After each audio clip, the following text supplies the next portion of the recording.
Welcome to the Trimas Games YouTube channel, and welcome to the 20th session of the Lost Island Travea, our D&D campaign. We haven't played for a while, and last time we played there was some big stuff going on, so let us jump back into the game. As you will notice, there's only 3 players tonight because our 4th player, or his character anyway, sadly suffered a painful death at the hands of the boss that we're fighting the last time, and we'll see how it goes. So for those of you who might not have caught the last episode, our heroes have fought the Pirates of Bloodcliff and their leader, a man called Jishum with the nickname Dragonshard, due to the red scale, dragon scale armor he was wearing.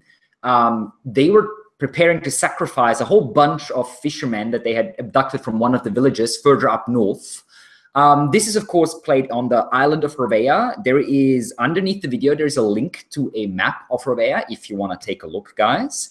We are now at the Black Obelisk, where Daemaris, an elven blood mage, a wizard that was serving Jishum, or at least had some sort of business arrangement, I suppose, with him, was preparing to sacrifice, in the night of the full moon, to sacrifice these fishermen.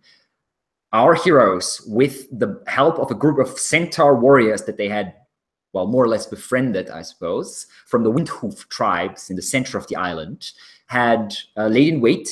They saw the pirates appearing and with all the captives, and tied them to large stakes that they had plunged into the ground. Daemaris, the wizard, prepared his ritual, and the rest of the pirates was just waiting. And then our heroes attacked. There was a massive fight. Agon, the half-orc, who was the adopted son of the leader of the pirates, was fighting on the side of the player characters, for they had captured him before and offered him and his wife freedom if he helped them take out his adopted father and the other pirates, basically. He did well, even though he was quite heavily injured in the fighting, actually even lost an eye that popped out of the socket after a pretty nasty blood-boiling spell that had hit him and nearly killed him. And in the course of the fighting, Jishum Dragonshard, the leader of the pirates, with his magical sword, slashed open Zann'der the half-elven rogue of the party. And sadly, that sword must have had some sort of curse or something, because it prevented people from healing. And that's why, sadly, Zann'der died, lying next to the foul altar that the blood mage was using, or preparing to use, for his sacrifices. And that is pretty much where we left off. The pirates were slain, most of them, about half a dozen or so, had camped at the beach, about maybe a 10-minute walk from this ruined little city, or this ruined settlement with this nasty black obelisk where our player characters are at the moment. They jumped into the boat and they rowed out to the Crimson, the pirate ship that was waiting out in the bay. And you can still see the Crimson in the distance, guys, as you are up on the cliff, basically where the obelisk is. But it doesn't look like there's any other attempts being made from the pirate ship to land. You must have killed about 20 or so of their, yeah, something like that. Not quite 20 or so of their members, and probably their strongest members and their leader. So it doesn't look like they're too eager to try to take you on. One of the boats, the rowing boats from the pirate ship, from the Crimson, is still on the sand. They have only taken one of them, as Caliphus was running downhill at them, our tiefling warrior, and they fled in panic. Only a few minutes have passed since our last session ended. It is early evening, about 8:30 or so. The sun has gone down, and slowly but surely the full moon is rising. There is a whole bunch of dead people lying around, amongst them Zann'der, of course. There's 2 centaurs dead. The leader of the centaurs, Arute, the son of their chieftain, and 2 other centaurs are still alive. They have lost 2 of their members, however, and the other 3 are quite severely injured. Not life-threatening by any means, but they have a lot of cuts and bruises and such, as they were fighting about a dozen or so lesser pirates at the one flank of this ruined outpost surrounding the obelisk. Daemaris is dead on the ground, his crimson robe stained with his own blood and the blood of others. Jishum is lying pretty much on the ground next to the altar as well, as the main fight was going on around that altar. And there's several other pirate lieutenants nearby. If you recall, there was this archer, the half-elf, who ran off, disappeared for a moment and fell down, bleeding, as his own blood magic artifact killed him that he was trying to use to escape. There's the rogue with the throwing knife bandolier whose skull was burst open by Silas's, I think it was a magic missile spell that finished him off. And there is also a woman, a red-haired woman, with a large axe, who was assassinated in the ruins by Zann'der when the fight began, and other pirates, of course, around that.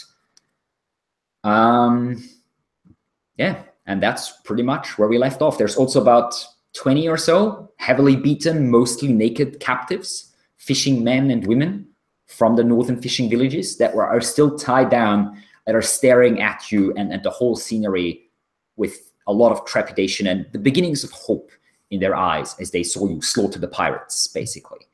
I do believe that Silas is the only one who's more or less healthy. I think Khalifa's I took like 4 points of damage. You took like one 11. Yeah. So you took like one short sword slash or something. Yeah, and I managed to stay away from the fight for the most part. Yeah, and the blink spell helped for that for sure. Yeah. Karga and Karga and Khalifas are quite damaged, and your ally Agon is also, he's just sitting on the ground, like holding his eye, that one that it's no longer there, basically, and blood is just still streaming out of his ears and his nose and his eyes, where that blood magic curse hit him. But he's alive, and he will remain alive for now. His axe is just on the ground next to him, and he's just exhausted and breathing, basically.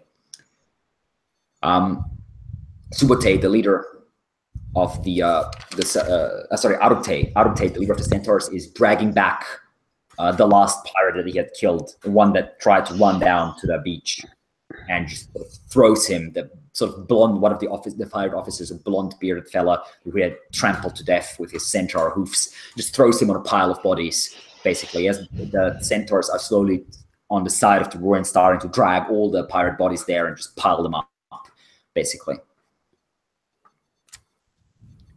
They are mostly ignoring now. Alex? Yes, go ahead. I had told you I wanted to add something to the end of last session. Sorry? What was that? I was going to shout. I had told you I wanted to add something to the end yes, of last session. You want to shout something over. Sure. You can still shout towards the Crimson. They will still hear you. It's a couple 100 yards away. With your thaumaturgy, you can have your voice boom out to this like early darkness of the night. Okay, so I'm going to cast thaumaturgy to triple the voice thing. And let's see here. Run while you can, you worthless sacks of shit! I, Khalifa, says Gotha, the devil from the mainland, has come for you and your sorry lot. I expect you all to bow down before me and deliver the wizard you took on a fucking platter, or I will gut every single one of you. The voice is extremely loud, just booming out this horrific demonic voice, basically into the darkness all around. There's no real response from the Crimson, but they have definitely heard that. The captives are just like staring at that. The centaurs look up, and you don't think the two other centaurs speak your language, if maybe a little bit at most, but Arubte definitely understood you, and he gives you a sort of nod from the side. Well said. Just flick them off while I walk away. Dragging the bodies. All right. Anybody got a healing potion? Usually I'm not giving them to people, but I think I'm out. Let's see here. I have. You probably need it yourself. How many did I? I believe Khalifa's has one greater healing potion left. I believe I used it. Did you? Is that the one you used for Zann'der? No, Zann'der. He only. No. I rewatched the fight yesterday. parts of it anyway, and use the normal healing potion on Zann'der. I'm pretty sure you have one left, one greater healing left. I think you used all the other healing potions that you had, but I think you have one greater left. I'm 95% sure, so we'll just say you have one left. Okay, so who wants it? You probably need it as bad as I do. So I mean, you could might as well have it yourself. Rest, I suppose, and just heal up with that. Yeah. I don't think we need to use healing potions right now. Do I have a shovel? I don't. Why don't I have a shovel? Does anyone have a shovel? Why do you need a shovel? We have a dead comrade. I want to bury him. You want to bury him here at the evil obelisk? No, slightly away from it. I think Silas is kind of just like... Good luck finding one. I'm going to go and start freeing the prisoners. Yeah, Silas is like standing over Zann'der, not just kind of like looking down at him, and then when he sees Karga going over to the prisoners, he follows suit. Okay. As you approach, the prisoners move away from you a little, as much as they can, being tied to these like the wooden like posts, whatever you want to call them, that they are ran into the ground. Sort of move away a bit, wide eyes.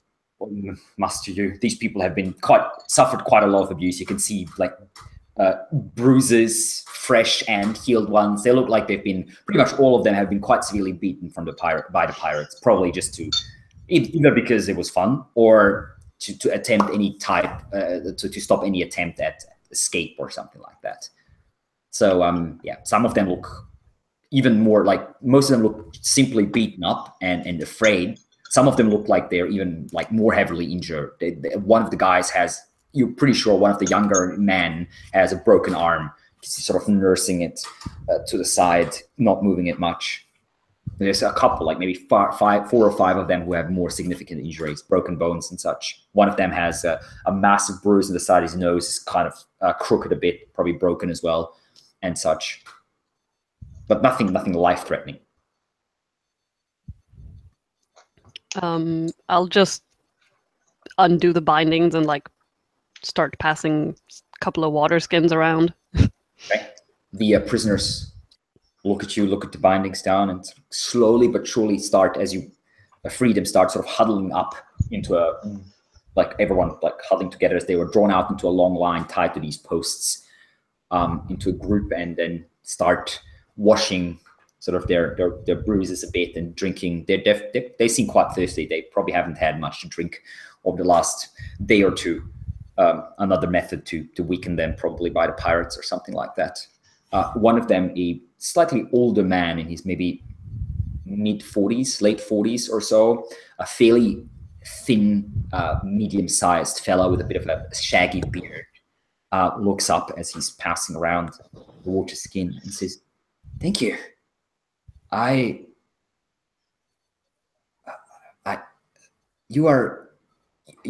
Did you come for us, to save us?"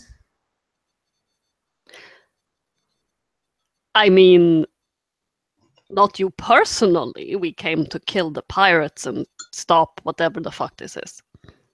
I think they wanted to sacrifice us to some sort of demon or devil or something. They're talking about it. They're threatening it. It's this horrible elf. He sort of looks around and his eyes find the dead form of the bloodmage, Daemaris. So what's gonna happen now?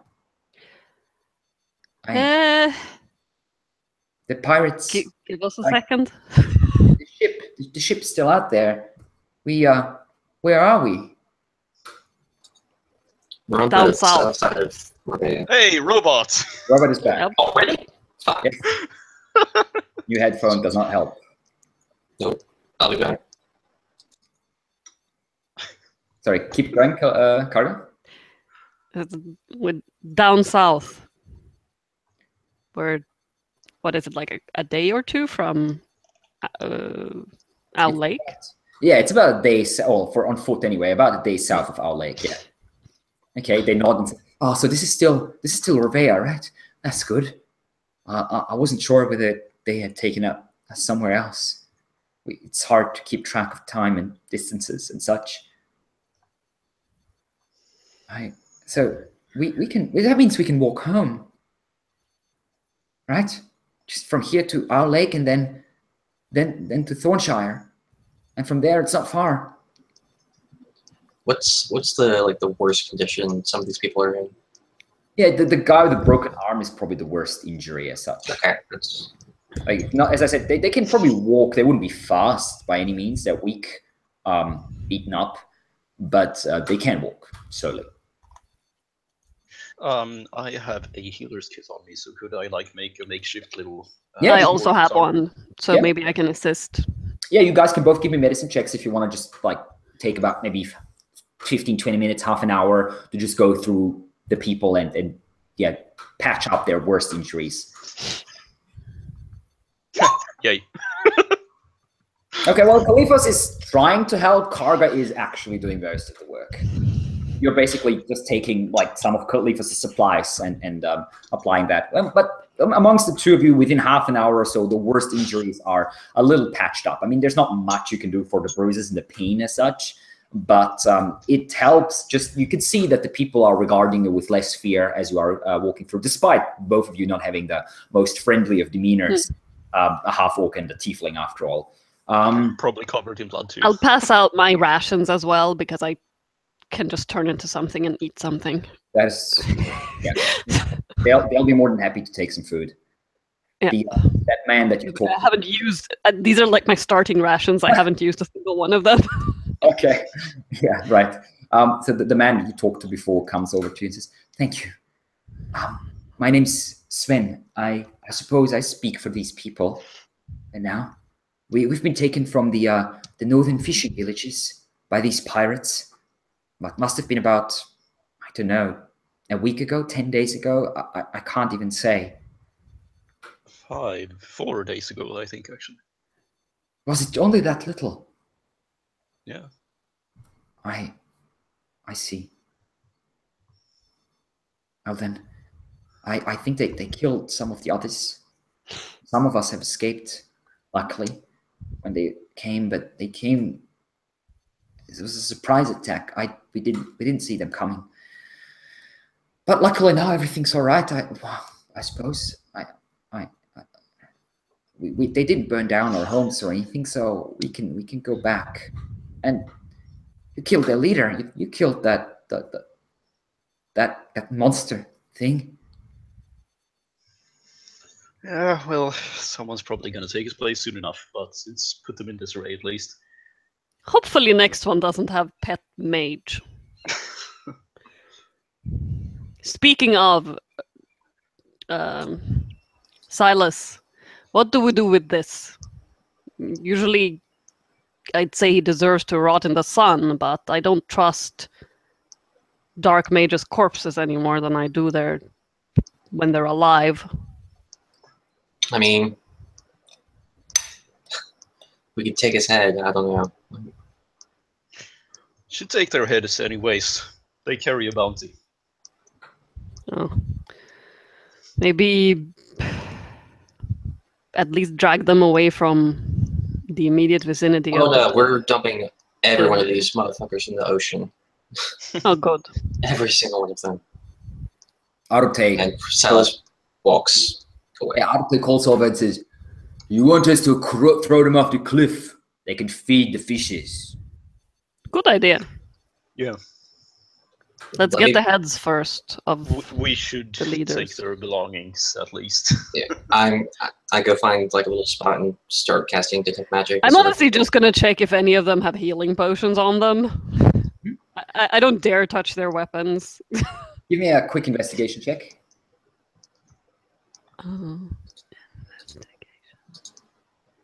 Eh. 10. That's good enough. I mean, a healing potion is not hard to spot as such. You do find one healing potion on Daemaris, the wizard.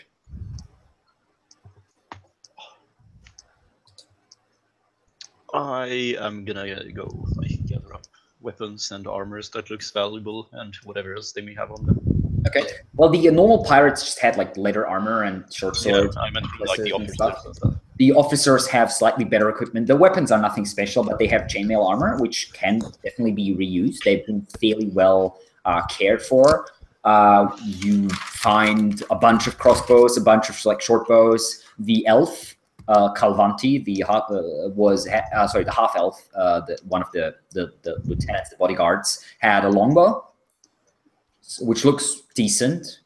You find a couple throwing knives, nothing special really, and obviously you find the wand that Daemaris had, and you find Dragonshard's shield and sword. It's armor. The armor. And of very course, important. Yeah, I'm casting detect magic, so I can just kind of like quickly sort through all this stuff. So looking through everything, you do find several magical items. The armor that Jishung is wearing, the Dragonshard armor that gave him his name, is definitely magical, as is his blade that he was wielding, this long sword with its sort of jagged, weird edges. His shield is not magical; it's just well crafted, but nothing special as such. You find on Daemaris the robes that he's wearing, these sort of reddish robes with the arcane symbols that you have already noticed before the fight began, is magical. The healing potion that he had, obviously, is magical. And you find something weird. There's a ring on his finger with a large purple stone. And you haven't seen that ring before. You're pretty sure it's like a very, very large, like, gemstone, basically. So you're pretty sure you should have noticed that, but for some reason you did not so far. However, it is magical as well. And on the officers, you find 3 more magical items. All 3 of them seem to be blood magic items, just by the way that they're designed. They have these thorns that are sort of pointing inwards. The woman, the red-haired woman that Zann'der slew, had sort of like a talisman, it nearly looks like a dog collar, I suppose. And both the rogue and the archer had rings, magical rings. Are you guys okay with me throwing all of this blood magic shit in a fire? Yes. Yeah, Okay. go ahead. Okay. If you think the fire is going to destroy them, sure. Yeah, magical items are not. We'll find out. If not, then we'll throw them in the sea with the bodies. Who's gonna find them? How about if they don't burn, we wrap them up and take them to temple or some shit? Yes. Sure. All right. Yeah, you make a Some fire. poor fisherman is going to be very unhappy in 20 years if we throw them in the sea. There is some need for light now anyway. The sun has gone down, but well and truly. You sort of fought there was still a little bit of light up in the sky. There was when the battle happened, but now it's about nearly an hour or so after the battle. The full moon has well and truly risen in the sky, and everything's dark. So you will need like a fire anyway. But the centaurs can take care of that while they're throwing the normal pirates into the sea, just like stripping their weapons and armor and just chucking them down. I was gonna say before, like let the fisher folk pick over the bodies for any like clothing to make themselves a little bit more decent and covered if they wanted. Most of that clothing is cut open and like so they're probably rather stay. I mean, they might like grab a couple cloaks or something like that. Yeah, I was gonna say just like grab what you want. Don't feel obliged. Yeah, fair enough. They'll grab a couple. Yeah. And the rest of the pirates just fly off the cliff. The centaurs drag them and then very unceremoniously just toss them down. And you hear the bodies breaking as they hit the cliff several times and then hit the water. Are we camping here overnight or we're moving out? Yeah. No, we're moving out as soon as possible. Yeah. I would say that have we had a short rest at this point? You have not. No, we've been doing too much stuff. Short rest Before first. those bodies went into the water, I would say that I like grabbed some underlinens that they had under their armor and like cut them up and made some kind of light barge that we could carry the weapons and armor on. Sure, you can do that. Yeah. Yep.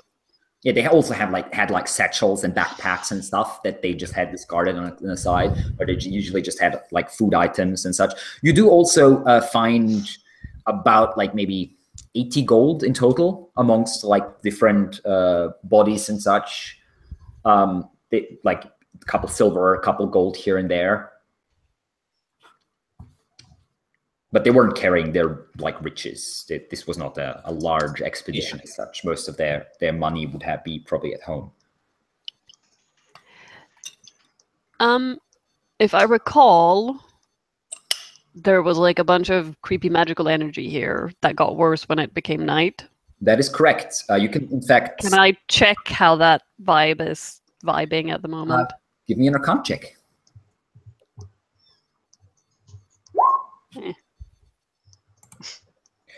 14, okay. I mean, it's nothing too strong. This is definitely a creepy place. There's definitely some sort of... I mean, you've heard rumors of this place. There's definitely some sort of devilish or demonic influence here. It's not particularly strong. And now there's a bunch of magic in the air, as all of you have been casting spells. I mean, Daemaris cast several high-level spells. You did Call Lightning and Silence as well. So there's a lot of like magical residue in the air that makes it hard to really ascertain in detail what's going on.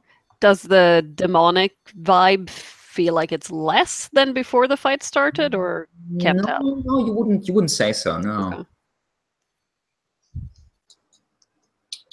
So should we short rest and head out here. away from here? We made camp a little bit away from here, didn't we? Oh, yeah, that's true. Yeah, your camp is like maybe, I don't know, 300-400 yards away. Yeah. Where the centaurs were hiding in the grass. What are we doing with Zann'der? I can carry him. Okay, so you're moving out, you're grabbing the stuff. What about the bodies of Daemaris, Jishum, and like the lieutenants? What are you gonna do with them? Also toss them down the cliff? Yeah, absolutely. Take the heads of Daemaris and Disham were taking the heads, right? and then throw them in the ocean with the rest. All right, certainly. Yeah. I want to run down and take a look at the remaining boat on the beach. Yeah, that will take you a while. I mean, I it's about a 10-minute walk or so to get That's, down. I mean, yeah, I can run down and do that while they rest. So Sure. Oh yeah, I suppose you don't need that much of a rest yet. I don't need. That is true. Okay, so you move out. Agon actually is, after you cut off the heads, he grabs both the heads and puts them in a backpack, throws it over his shoulder. His face looks awful. Like the left, his right ear, his right eye is just like a gaping ruin, still oozing blood a bit down over his face. He's probably in a lot of pain. He's trying not to show it, but there is a look of just barely suppressed. Yeah. Would a regular... Oh, Emma's gone. And my webcam's gone. Great. Oh, Yes, there we are. Oh, Hey, there we go. You're Yes. back. Sorry, what did you say? Would a regular healing spell be enough to fix his eye, or would you need like lesser restoration or something? It's even you need a fairly powerful magic. Oh, to okay. I like. Then I'm not gonna waste my last healing spell. spell would like stop the bleeding and like have the wound sort of scab over, but it wouldn't restore his eye. Okay. We can make like a little poultice from our medicine kits for him. Yeah. Yeah. Later, let's move out of this place first. Yeah. He walks off carrying the backpack with the heads over his shoulder, with his axe in the other hand, like dragging the axe more or less along the floor. He has very little strength left. You can see that he's like barely being able to walk for that couple 100 yards, and then eventually just sits down on the edge of the this camp and just sort of head hanging down, breathing heavily. The rest of the prisoners obviously follow you guys out and taking a few of the belongings of the pirates with you. A couple of the better, physically better looking ones grab a couple of weapons like a short sword or a spear or a crossbow here and there. But they're not great fighters, obviously. It's more of a symbolic gesture, really, trying to make themselves seem useful, I suppose, and maybe protect or give their friends and their families the illusion of protection, I suppose. But they're also quite beaten up, and they also slump down immediately. There's not much talk as such. A couple of them are like hugging or leaning against each other, but there's little talk. The centaurs, they look over to you and they say, we will, or Arute says anyway, we will take care of our fallen ones. Tomorrow we will leave you. Our task here is done. We have to tell our leaders what happened. You fought well. You too, Arute. As did you. We all lost someone, but the enemy lost more.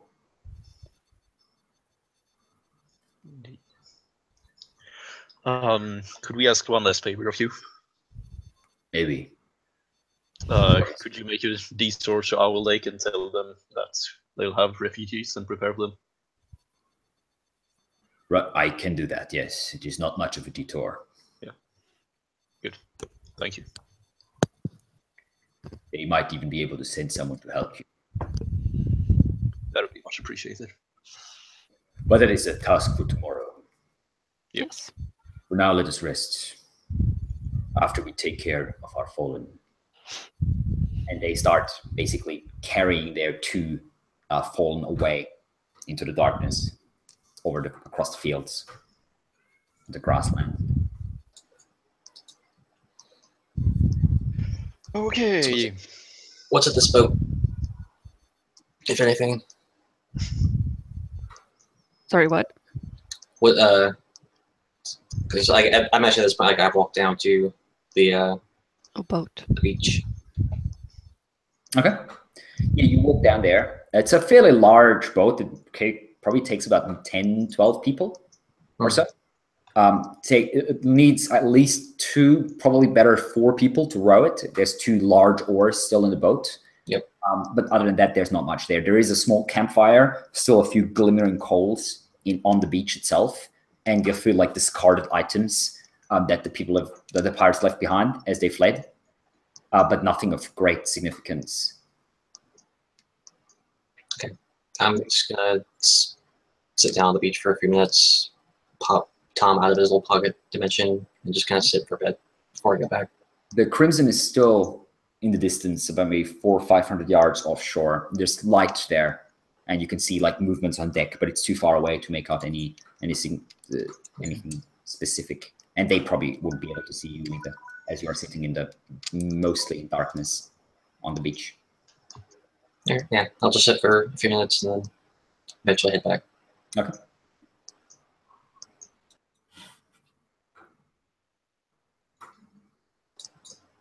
I guess when I get back, or I guess you guys are probably still finishing rest. At the camp, yeah. Yeah. Well, it's a night rest at this point, so. You can. Are we just Are sleeping we here camping? overnight? Or? Yeah, I think that's why I was just. Yeah, most of the people that you rescue are already asleep. Yeah. By the time you come back, they're too exhausted to stay awake, really, and they finally the fear is mostly gone, so they relax a little and we're instantly gone to sleep. Maybe 2 or 3 are awake, looking around a bit nervously, and some they're like whimpering their sleep a bit. They're clearly not having the most pleasant dreams, but they are asleep. At least they're getting some rest.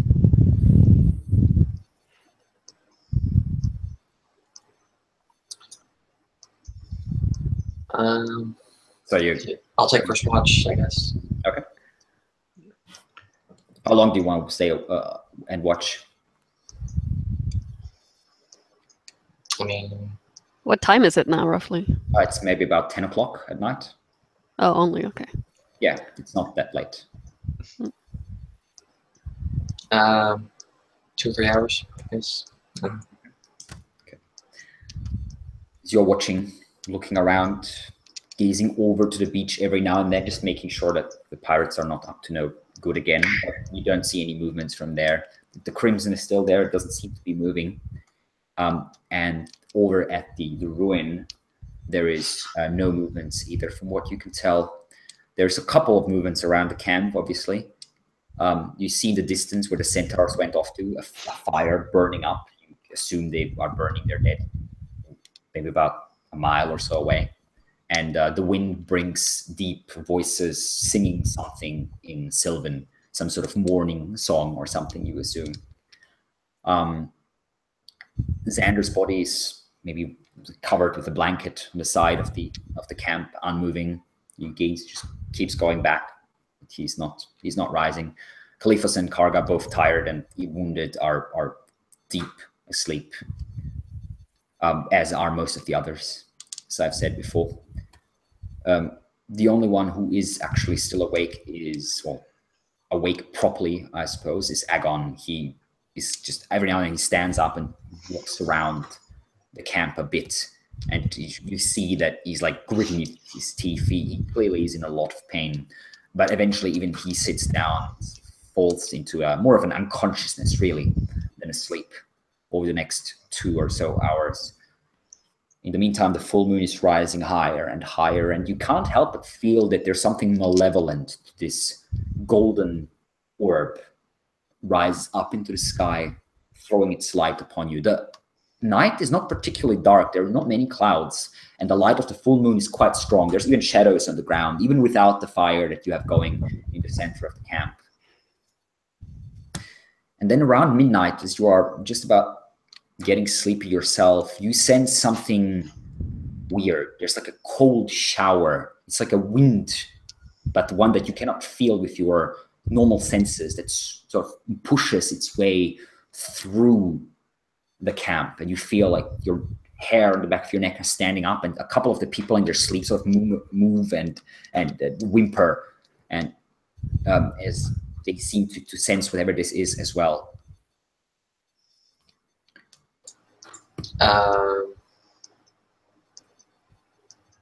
Is this like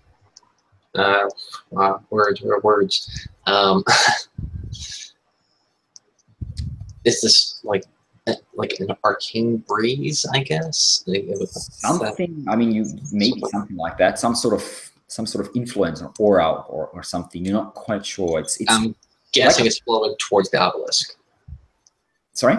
I'm guessing it's flowing towards the obelisk. No, it's actually coming from that direction. Oh, coming from there. Okay, that's as well.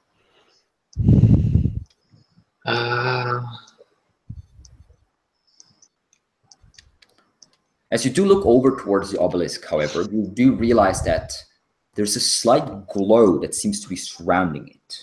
It's very faint, just a little stronger than this already fairly bright moonlight that's hitting the ruins. And you can see that there is something of like a shadow moving there. It's hard to make out from where you are, but it looks like a form, a large form, larger than a human, like a shadow sort of stepping. It seems like it's moving around the ruin. It doesn't strike you as anything natural as such. I'm gonna nudge Kalifos. Okay. Kalifos wakes up as you shake him. Yeah. Punch him in the face. God damn it. Rare Frost. No. I'm gonna go check something out real quick. I'll be right back. Just hold tight. I'm gonna roll towards the obelisk. Should I be concerned? Hopefully not. Right. I'm gonna stop. Okay, I need you. After it. Oh, you're gonna follow me? Yeah. All right. Okay. Two of you stand up, walk over to the obelisk. I shake my head and just give you, be quiet, you know. They keep The going. quiet stuff of the group, you know.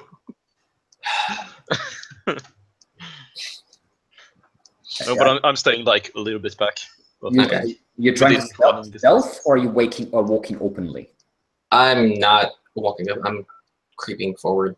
Okay. Give me a stealth check then. suppose I will as well. Okay. Yeah, I have a disadvantage. Yes, it's all right. Not bad. Okay. As you approach, you see the shape more clearly. It is a shadow, but it's a shadow that is not cast by anything that you can see. It seems to be mostly on the ground, but every now and then flickers up as if the shadow itself is rising from the ground. The shadow seems vaguely humanoid, but it's much larger than a human, much larger. It's one of those distorted shadows that happens when someone passes like under a lantern, and the lantern throws its someone's shadow on the ground, and it stretches out and becomes like a giant shape basically on the ground. As you're approaching and looking at it, it seems to be sort of looking around, and you sense that the temperature is cooler here than it should be, as if there's a presence pushing its way through. It's not dropping by any more, but it's uncomfortably cold, even though this is a summer night and the night is quite warm. And then eventually the shadow turns and looks straight at you where you're hiding.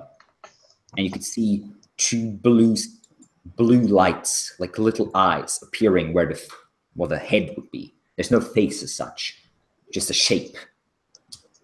And you hear this voice in your mind, a voice that seems vaguely familiar, but not so much the tone, more of the way of speaking. The voice hisses. You have meddled in my affairs again.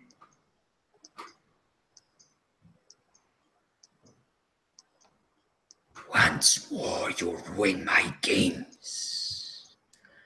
I have spared you in the past, but no longer. Know that the fate of this island and all living beings upon it rests in your hands now. Let us end this. I grow tired of your machinations. The full moon is up,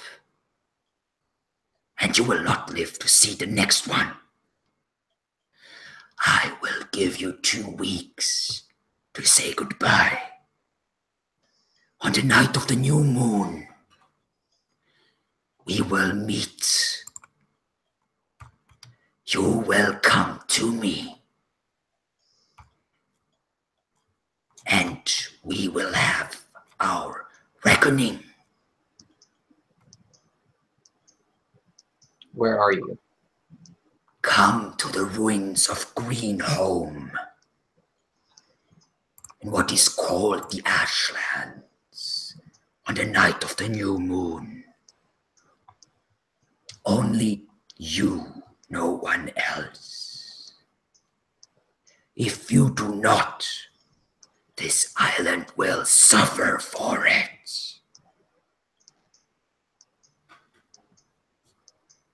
And the shadow shrinks down.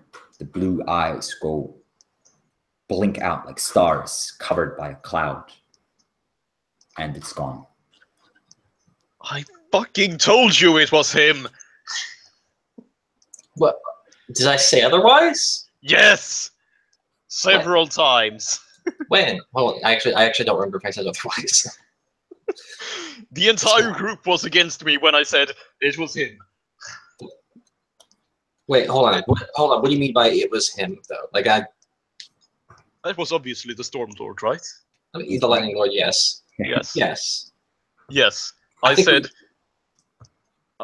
that the magician was sacrificing things to the Storm Lord, that was his patron, and everyone else said, no, that's probably just you.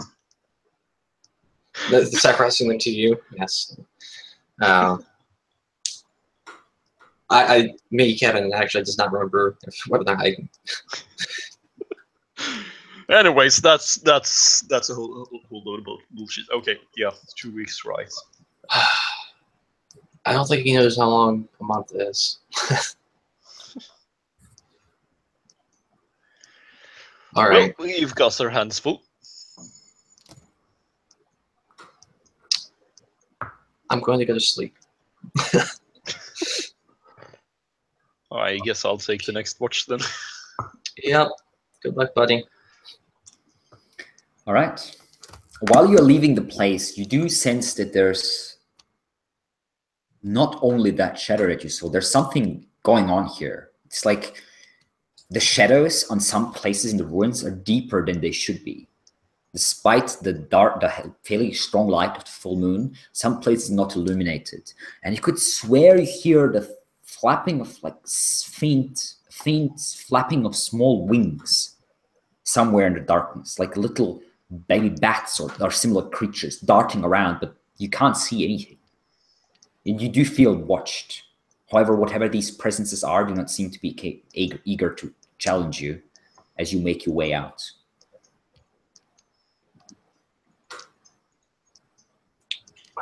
I think any other time Silas would be interested in checking this out, but I think right now he just wants to go. All right. Okay, you retreat to your camp, and Silas falls asleep. Mm-hmm. Cleophas takes over watch, and then after a few hours wakes Karga, who is not rested by any means, but it's better than nothing for sure. Does it count at least as a short rest in terms of wild shape? Well, it will. Yeah, it would. Yeah, for sure. I mean, it will count as a long rest. You don't have to necessarily sleep for a long rest. When the sun rises, you will have had your 8 hours.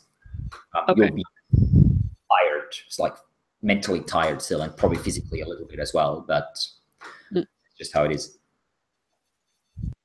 It's not the best place to sleep. But anyway, the rest of the night passes without incidents.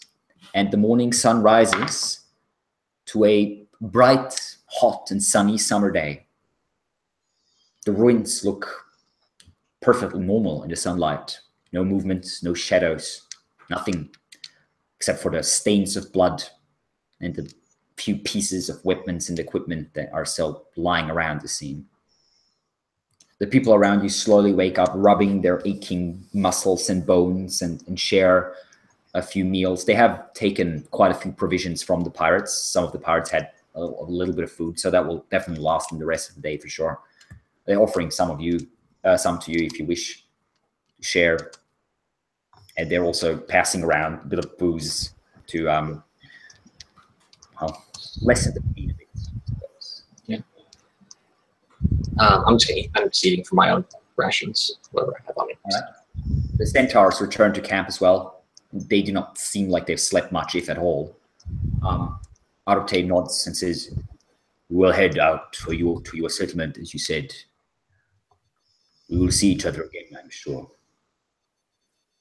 I hope. Do not forget, there are still shadows rising in this island. The pirates were a threat, but it's not over." And he sort of holds out one hand. I'm gonna take it. You shake, gives you a nod, and he turns, and the 3 centaurs run off north. I'm gonna fill in Karga on our little conversation with the Lightning Lord last night. I'm gonna spit on the ground and say, when the fuck did evil get so well organized? Why do they always need to have a schedule now? I don't know. Like, we don't have enough things to do. Right. Should we start walking? It's gonna take us a while to get there with the Actually, Alex, present company. how lush does the environment look? How lush does what look? The environment. I mean, it's a bit dried out, but other than that, yeah, it's grassland around you. A few small bushes, 1 or 2 trees here and there, but mostly just grass. Never mind. This is basically the outskirts of the Storm Plains. Yeah. Never mind that. What I thought wasn't important. Okay. So you start heading off. The people helping each other out, the wounded ones. Actually, do you carry Zann'der's body with you, or what do you do with it? Yeah. We do also have horses that we can put them on. Yeah, you're right. Yeah, you're right. Oh, There is- right, we have horses. And then You can also tie some of the armor and stuff. yeah. Sure. Yeah, especially Dragonshard's armor extremely heavy. So carrying that would be, in addition to, And would be quite difficult for most if we of have, you. space left for riders, we could put some of the weaker. Yeah, I was gonna say I'll offer my yes, horse yeah. to somebody who needs Okay, run. yeah, fair enough. That definitely helps. Yeah, I'll walk. most of them do prefer to walk, just like help each other out. Some of them like break off branches of trees to use them as walking sticks, or take some of the spears and such at the Pirate's Head.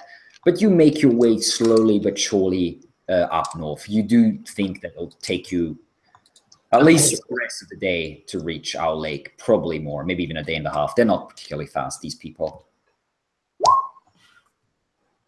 Oh yes, they're potent. A 1, 11.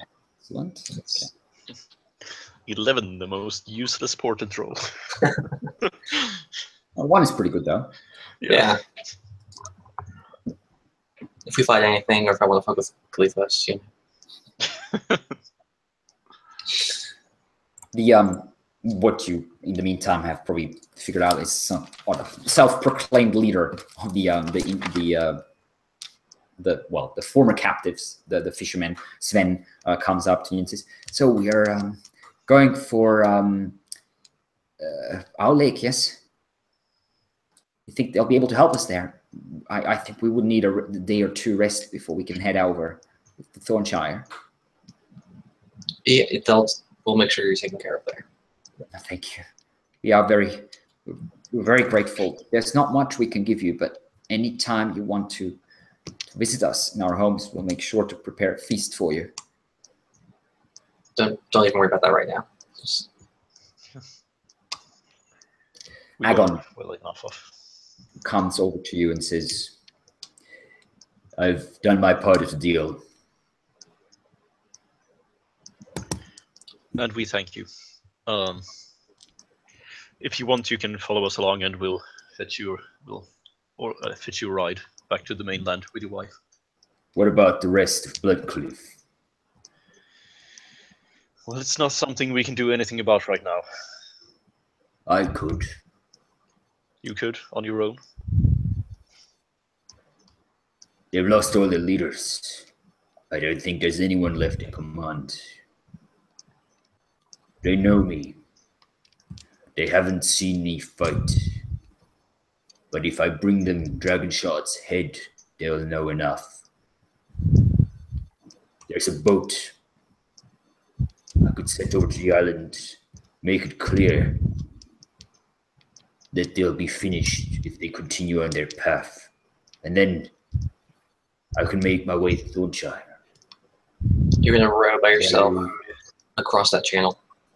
Of course. It'll take me a few hours, but nothing I haven't done before. Look, personally, I think it's a great idea, but I think our friends in Thornshire want to kill you, and so it's probably best that you leave before they think you've gone back on the deal. If you give me your word that you will release Snuth, I will try my best to make the others in Bloodcliff know what is going on.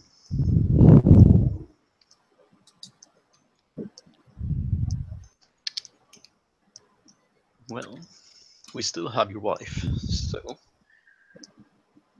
Do you think about letting go? I have done my part of the deal. I am free now, am I not? You are. I think. Part of the deal was also both of you leave. Yes. Yes, we will leave. I will not stay in Bloodcliff. Okay, good. Yeah, I think we should allow him. Okay. Good. Tell Snuff to meet me on the farthest beach east of Thornshire. When? From there, we'll make our own way. In a few days. I'm not sure. We'll It's wait. going to take us that long at least to get to Thornshire. So. Yeah. We'll wait a week, and then we'll send her on her way alone. All right. Sounds good to me. Bring I've done my Zechariah part. with you.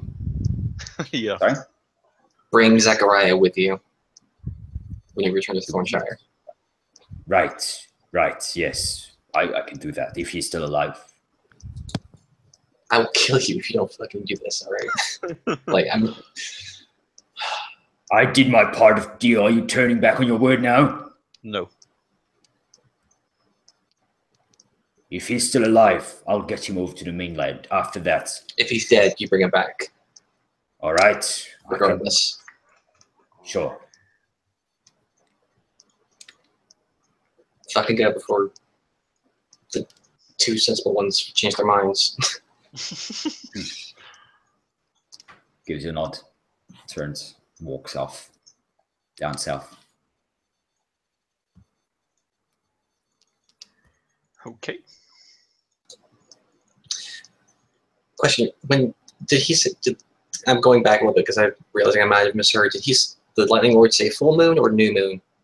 New moon. Okay, that makes more sense.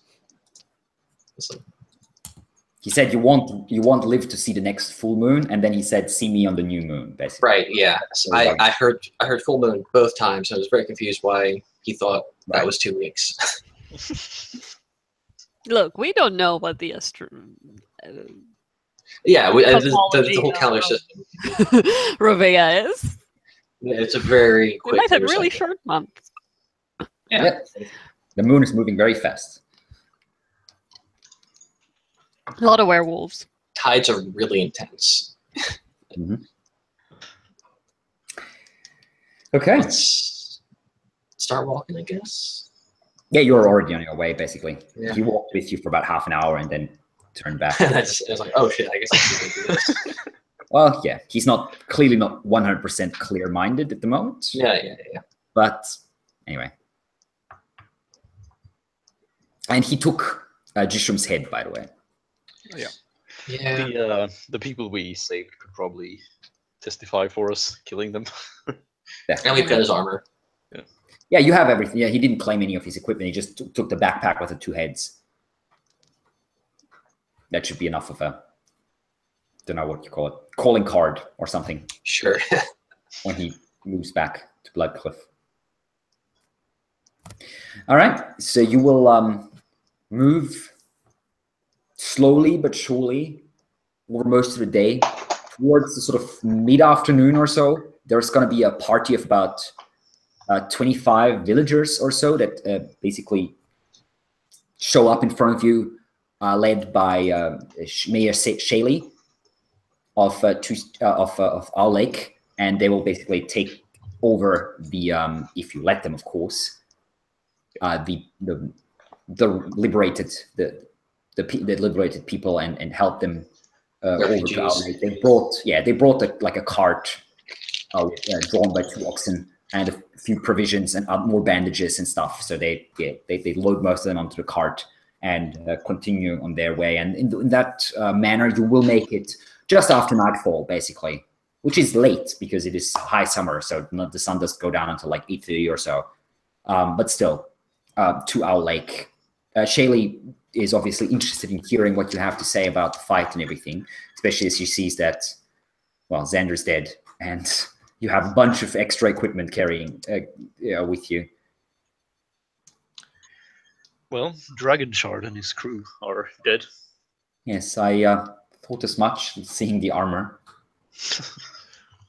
But it's good to know they will no longer trouble the island with their presence.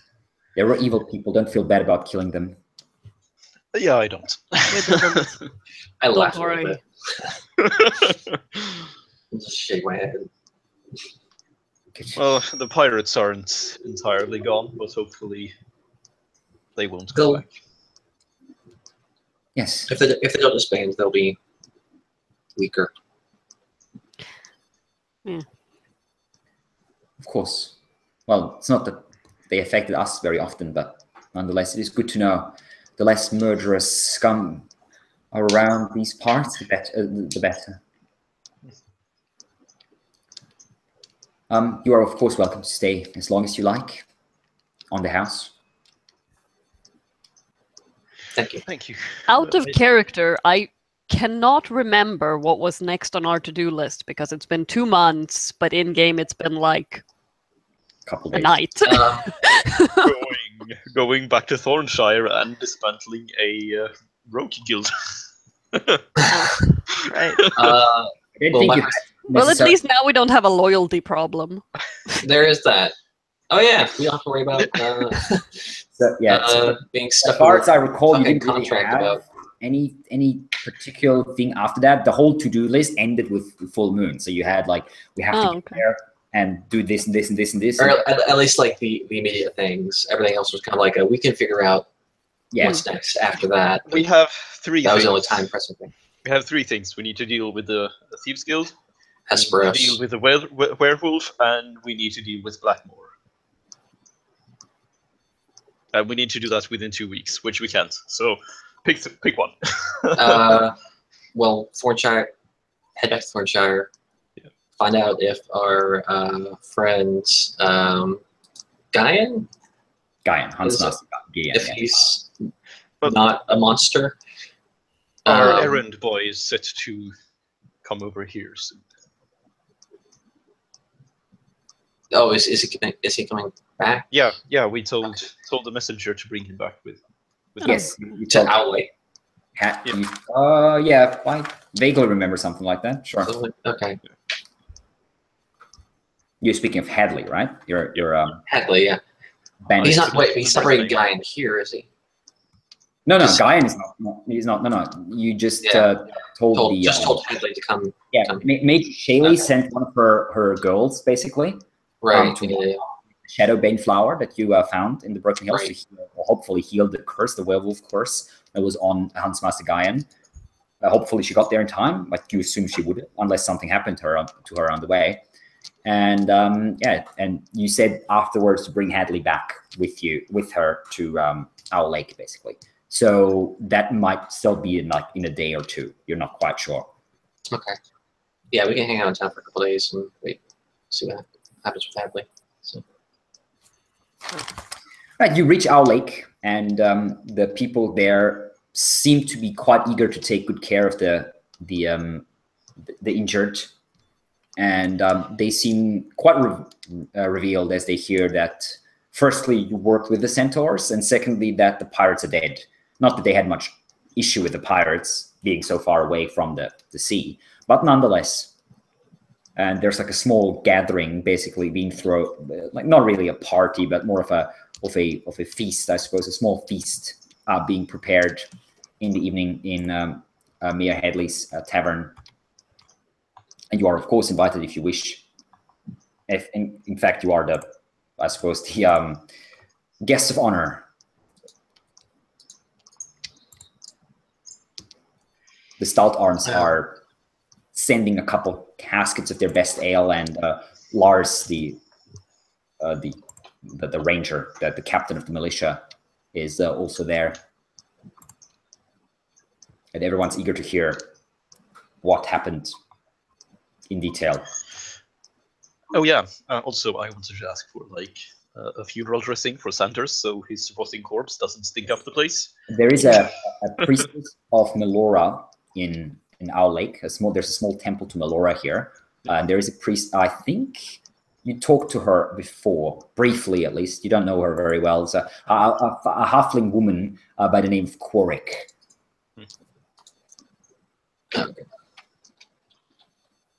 And she will take over the funeral preparations if you so wish. She will put Zann'der on display, so to speak. She will wash his body. She will tend to his wounds and make sure that he's prepared for a burial on the next day, if you so wish. I'm gonna ask him to be buried with his weapons. Okay. Yeah. So Zann'der still has a few things. What of that you want to keep, leave him with, and what of that you might want to keep. Loot his corpse. I think if only thing I would ask to keep maybe be like, did he silver one of his weapons? So you're roboting again. Okay, I'll be right back.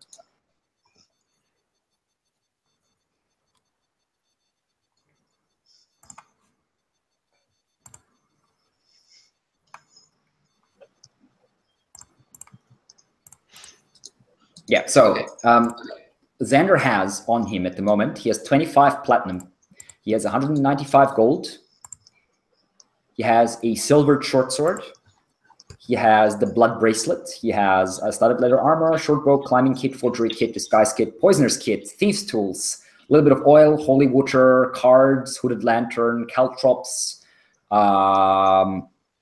unusual rocks from the Lion Keep attack, and 2 of the late drafts of the wanted posters of Cain and Hesperos. It's basically in his, most of that stuff is in his backpack.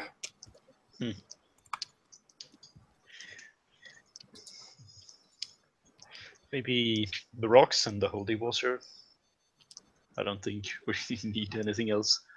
The rest can be like donated to the city or something. I was going to say the silvered sword, but Oh yeah. Well, I wanted him to be buried with his weapons. all right. Yeah. That's true. That's You fine. can bury his short bow and his silvered sword and his armor with him. And I assume you don't want to bury him with blood bracelet. No. No. No. That went either in a campfire, and if that didn't destroy the items, then that's going to. You found them still mostly untouched, maybe a little blackened in the fire. Yeah, Like, then that's they're in like a pouch or something. Yeah. okay.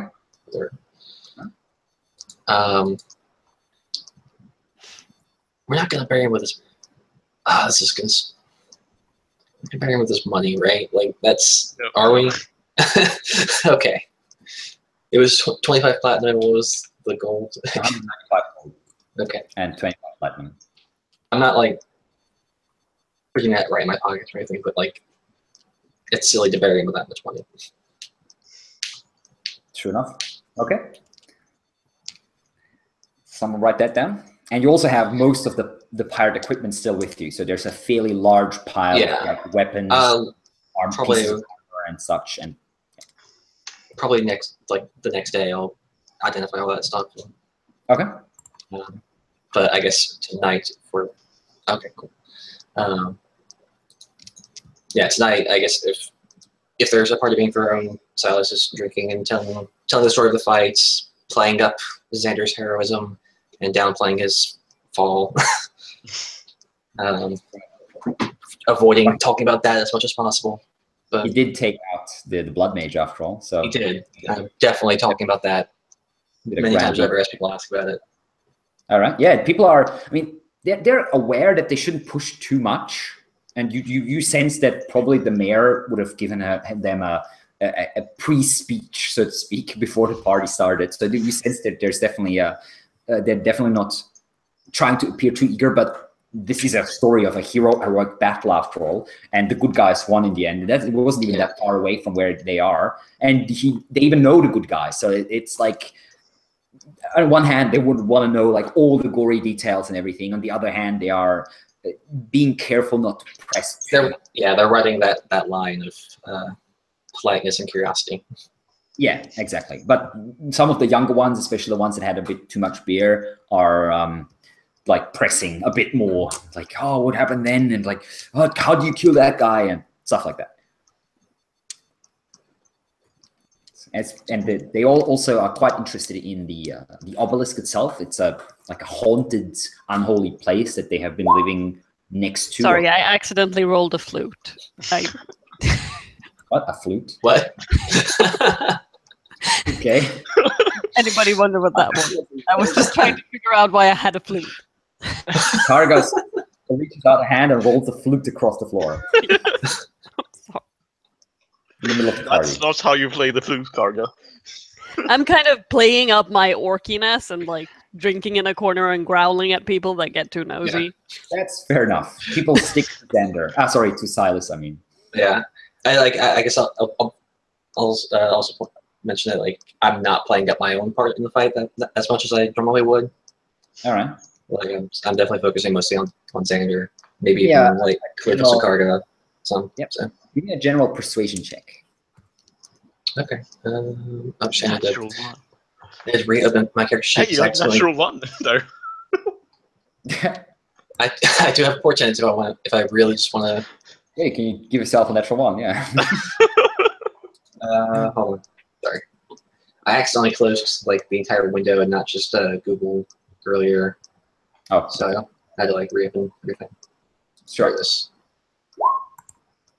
Which Okay. Yeah, you speak quite well, and you hold the whole room in a lot of attention. There's a lot of like drinks and food just being piled up in front of you as people are just spending a little bit of money here and there to just get you to tell them a bit more and a bit more and a bit more. And you spend most of the evening and until that would be like 2 o'clock in the morning or so, just talking, and you talk quite well. The people are astounded, and especially with Zann'der's performance, a lot of them seem to be quite reverent towards him at the end of the night. You can hear his name whispered and talked again and again amongst the crowd, and they seem to, for some reason, think that he saved them as well, because that blood mage probably would have destroyed the whole island or something, and they totally believe whatever you say.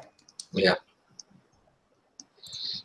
You get the feeling that this story will be retold many, many times, unless something even worse or greater, depending on which side you're on, happens within the next foreseeable future. Yeah. Hopefully both stories will be told. Hopefully. Caliphos is just sitting like by the bar, drinking quietly. Yeah, you're also pestered for questions a little bit, but not nearly as much as Silas. You do also get, however, both you and Karga also get a lot of free drinks and food basically put in front of you. Mayor Shaley is very, very busy, like running around and her serving boys and girls also. She does stop by every now and then to sort of put a hand onto one of your shoulders and sort of squeeze a bit, or just give you a quiet nod. She seems to have a general idea of what sort of the feeling is you're going through.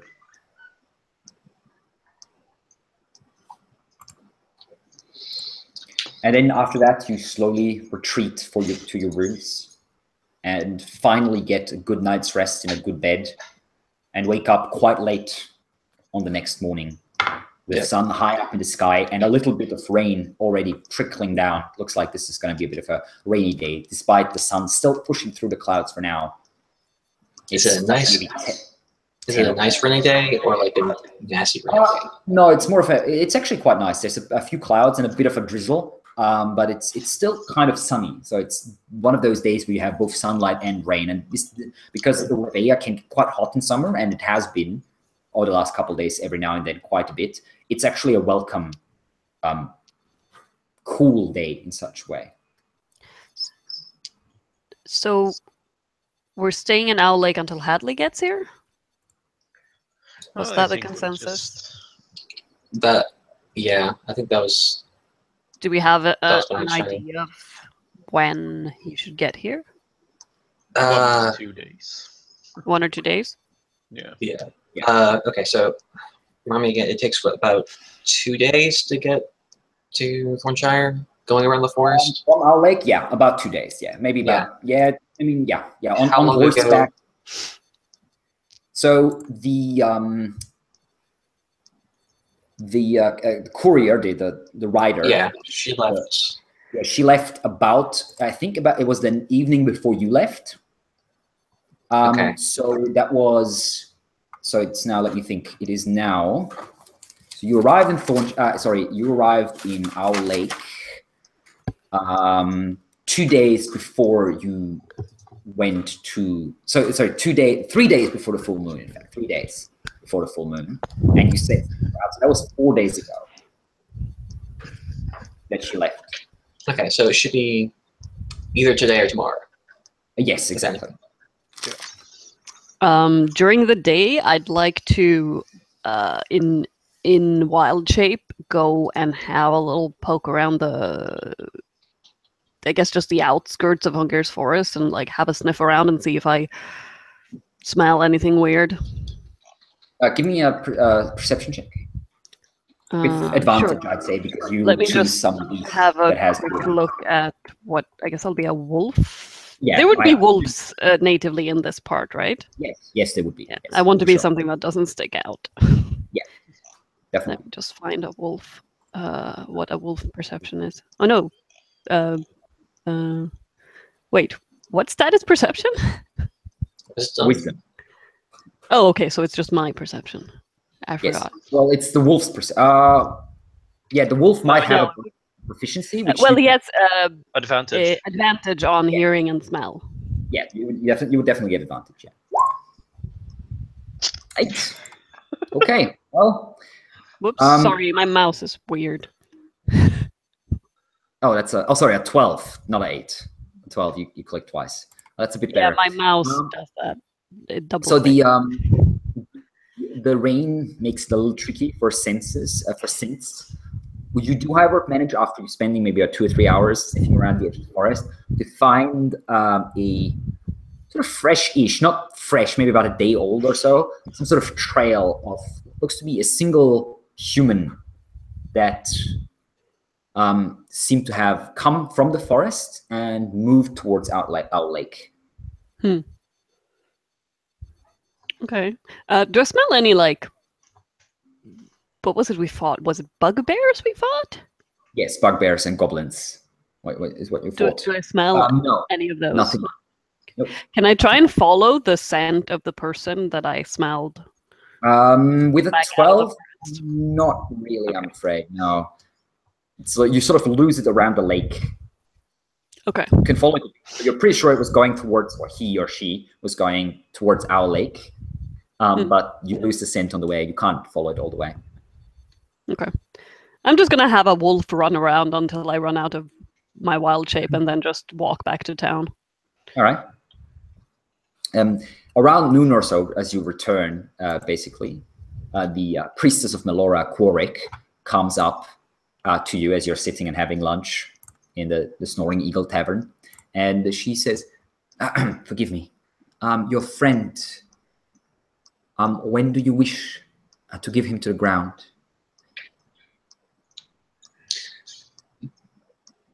As soon as possible, I think. We are ready today, if you wish. Maybe around nightfall? Yeah. Sure.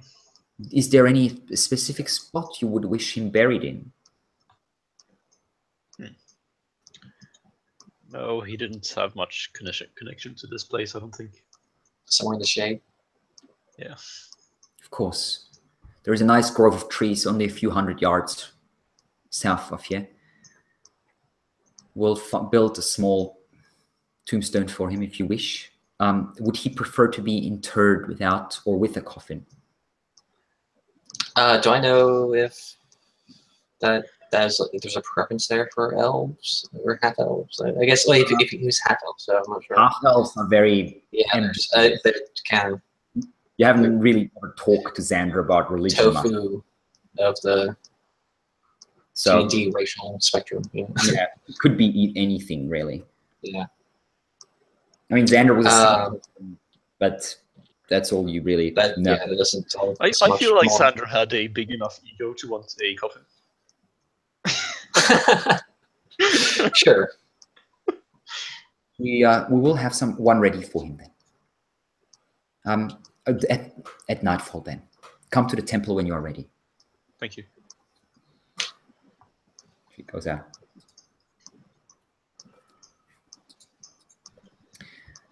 All right, so what do you want to do until nightfall? I'm gonna identify some magic shit. Okay, you have identify as a ritual, right? Yep. So you can cast it. I am also going to inform the people we rescued that will probably be heading out tomorrow if they want to come to the Dormshire. They will for now stay here for a few days, and Major Shaley tells you basically they'll nurse them up to health, and then eventually in maybe about 3 or 4 or 5 days, depending on how long it takes, they'll make their way to Thornshire. If they're traveling in a large group, they shouldn't be in much danger, especially because it's been fairly quiet recently after you take care of the bugbears and such. Oh, the refugees are heading out already? Yeah, but not right now. Okay. Like 4 or 5 days maybe. They'll stay here for. Okay. Sorry. I was looking at my notes and kind of hampered with. I was like, that seems a bit soon. You guys should maybe sleep a little bit. Yeah. They'll definitely sleep here for a few days. Okay. So you are looking at the items that you have captured. Which one do you want to identify? Let's start with the purple stoned ring. Okay. So that ring is called a ring of mind shielding. I'll tell you what it does in a second. It has quite a few interesting functions. My first D&D character had that item, actually. So the Nice. first thing, so it's an uncommon magical item. So it's in the ring that requires attunement. What it does, it makes you immune to magic that allows other creatures to read your thoughts, determine whether you are lying, know your alignment, or know your creature type. Creatures can only telepathically influence you or like talk to you if you allow them to do so. Where you are wearing the ring, you can make it invisible. So the ring itself becomes invisible. However, there's something even more interesting. If you die while wearing the ring, your soul enters it, unless there's already a soul in there. Okay. And then, while you are in the ring, you can communicate with whoever is attuned to the ring.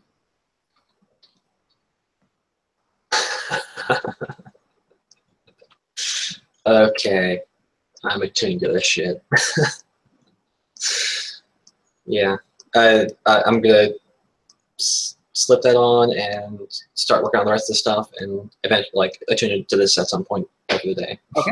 Yeah. So what's the next item you wish to? Let's go with the Jishum sword.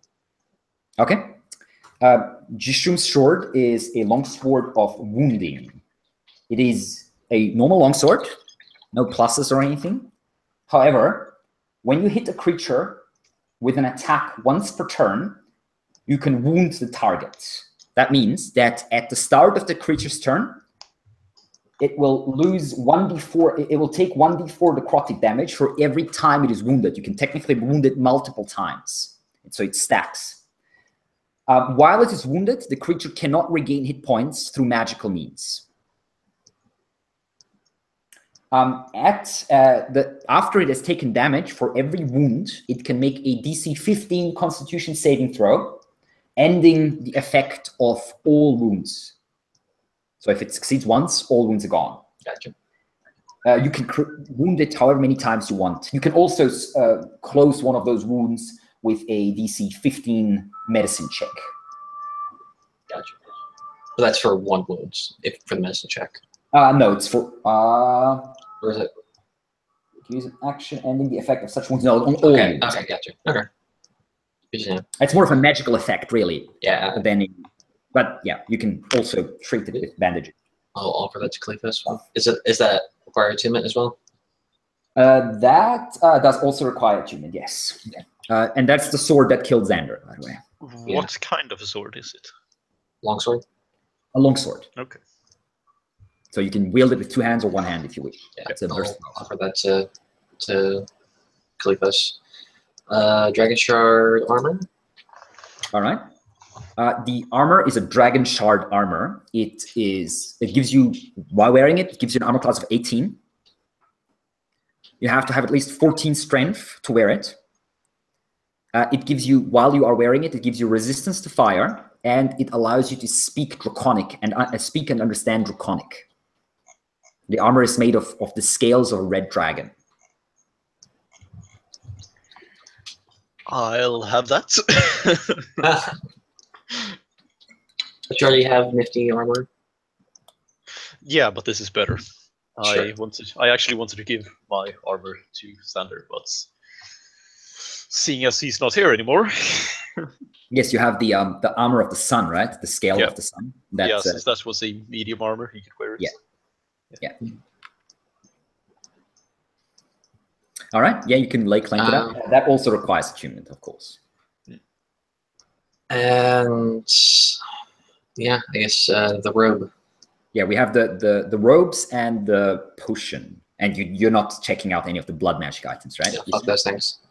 Okay. I'll check the potions first. Then I'll. Okay. The potion is a greater healing potion. Okay. I'll offer that to Karga. Okay, so that's a 4d4. You can keep it. You sure? Yeah. Yeah. I have one and I don't need them that often, so. Okay. Was the wand a blood magic wand? No, the wand was just a normal one. It was spell focus. It was not magical.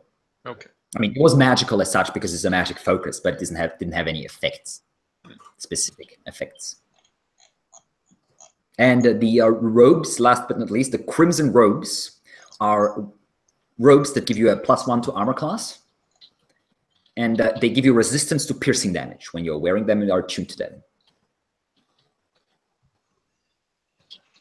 Yeah, you said resist piercing. Robots. Yes.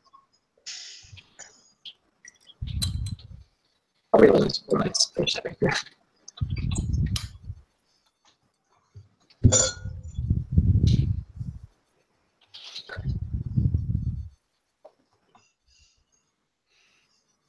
Yep, and that's the stuff you have now.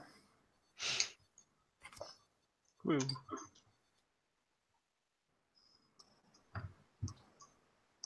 And you said, Silas, you attune to both of those items, so the ring and the robes? Yeah, and I'll offer the Chain of the Winds to someone else. How many items are you attuned to at the moment? With the chain that would make 3. But Yeah, three's fine. You can. yeah, but I'm gonna offer it up just because like I don't want to have all the toys. Was that the flying chain? Yes. Okay. I'm not sure if that would be better with Carter or Kalithos. But How many magic items is Caliphus attuned to at the moment? 2. 2? So like counting the sword and the armor already, or no? Yeah, counting the sword. Yeah. Okay. I don't think I have any other. No, I don't. I can't recall, but No, I think the armor I had before was the only, and I'm Okay. taking that off. Karga, do you want to take the Chain of the Winds? I wouldn't mind that, yeah. All right. Sure. I don't if I'm have there, any- why not? I don't have any magic items, so.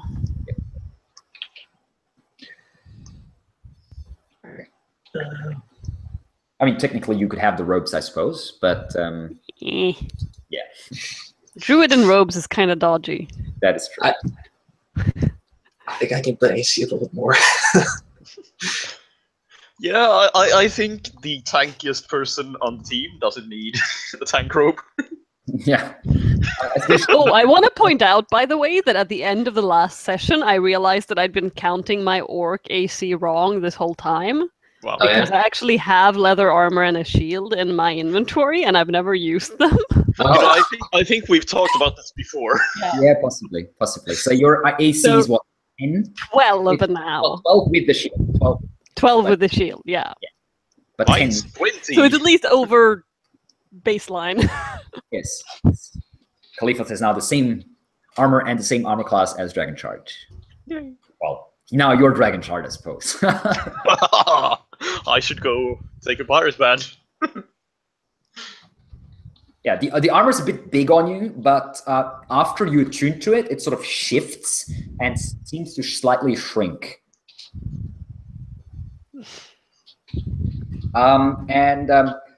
So, Silas, as soon as you attune to the Ring of Mind Shielding, you hear a voice in your head. The voice says, "I can't believe it. You actually killed me." Well, my friend did, but I did have my hand in it. Why?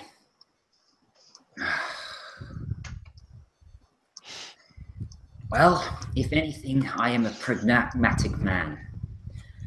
Who are you? Just a wandering wizard. No one of real importance, I suppose, but A wandering wizard who likes to stick his nose into other people's business. seems that way. I see. Well then, I suppose we might find a way to coexist.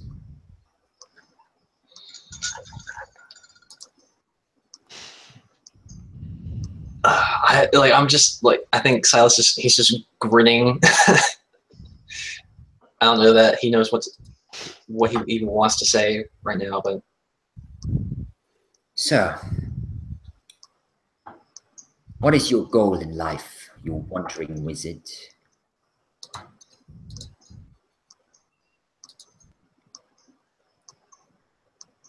I'm finding that question harder and harder to answer lately.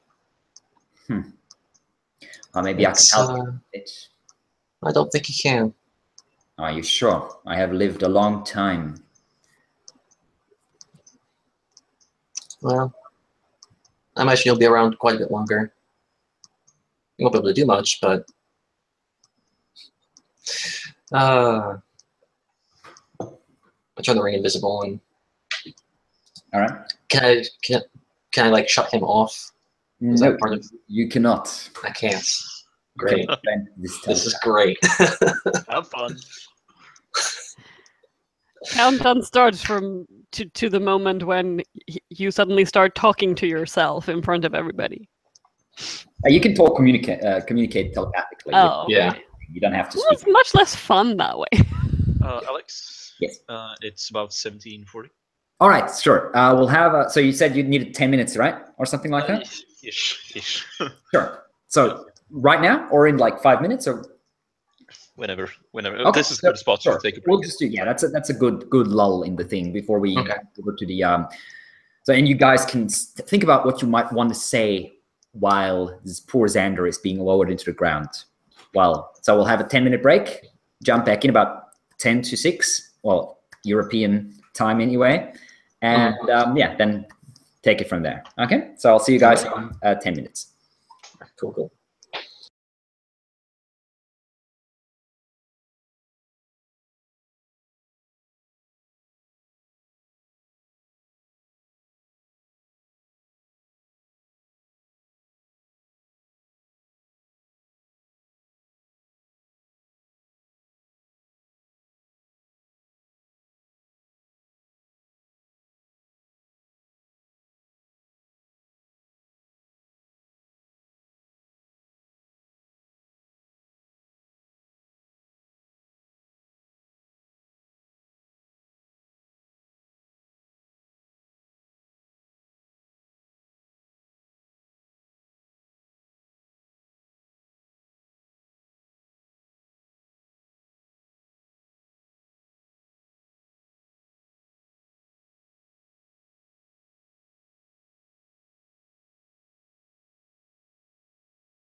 Anyone here?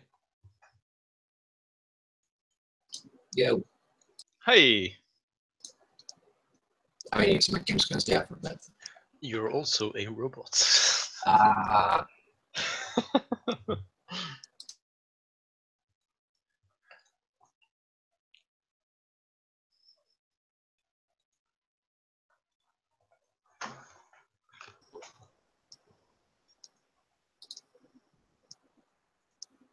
Have returned.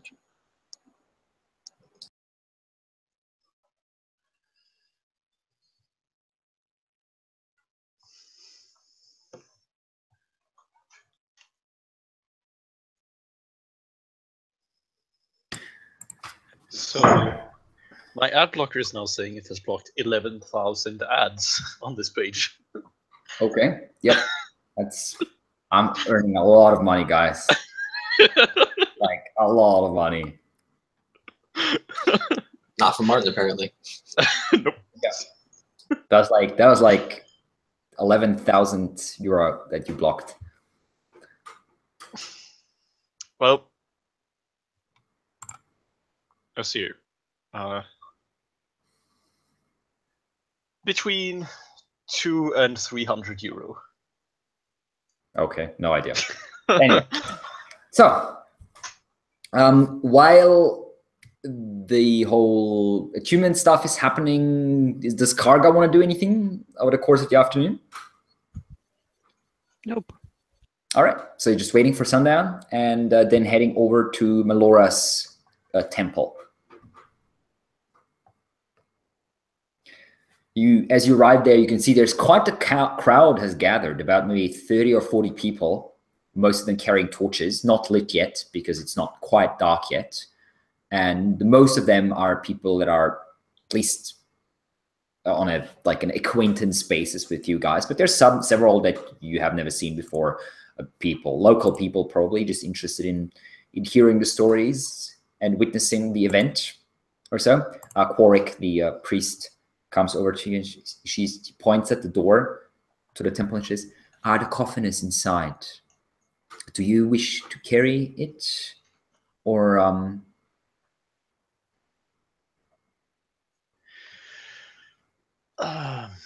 well,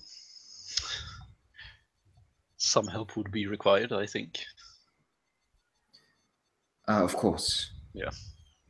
One of the men pushes his way through, and you recognize Lars Fallender, the ranger, the captain of the militia, bald-headed, fairly large guy. And he says, if you don't mind, I'll happily lend a hand.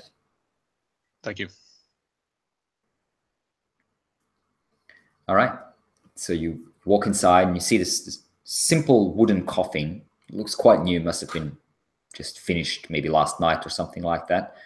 The lid is open and you can see Zann'der's face, the eyes closed, the mouth slightly open with a silver coin on his tongue, and his hands sort of crossed over his chest with a silver short sword, the bow on his side, armor, and a few what looks to be small gifts, talismans, a few flowers and such placed at his side.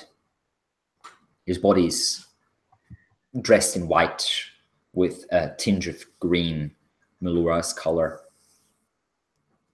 I hope everything is to your liking. We can change things if you want. Oh, this is fine. Thank you. All right, then. Thank you. We'll close the lid then. One last thing, actually. And I take out my talisman that I have around my neck and been hiding this whole time and put it in the coffin. All right. She nods. Lars slowly closes the lid, and she hands him a small hammer and 2 nails, and he hammers the lid closed. All right, then. Let's lift it then.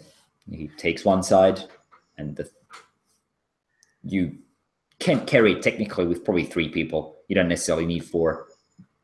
So if Silas wants to sit this one out, it's up to you. I'm not the strongest man. He'd probably just slow us down. Yeah. All right. I'll walk beside. Okay. But Yeah. So the three of you step outside with the coffin, and you can see the people in front of you slowly start moving aside, building a corridor, a path that leads to the southern side of the village, to the gate there. And you slowly carry through, and the people start very quietly under their breath, led by the priestess, singing a quiet hymn to Melora, speaking of the earth that plants come from, but that also all of us rise from, as we are formed from earth and dust and given breath by the gods. And then when we fall, we return to the ground that has brought us forth. Like the seasons, the life of men and women, up and down and up and down. And while they are singing, you slowly leave the village. Sun sets and everyone lights their torches. So you have a procession of about 30 or 40 torches lighting your way, to people keeping a respectful distance on both sides. And then you come to a small grove of trees, about maybe 20 or so trees. And amongst them, there is a hole in the ground, a coffin-shaped hole.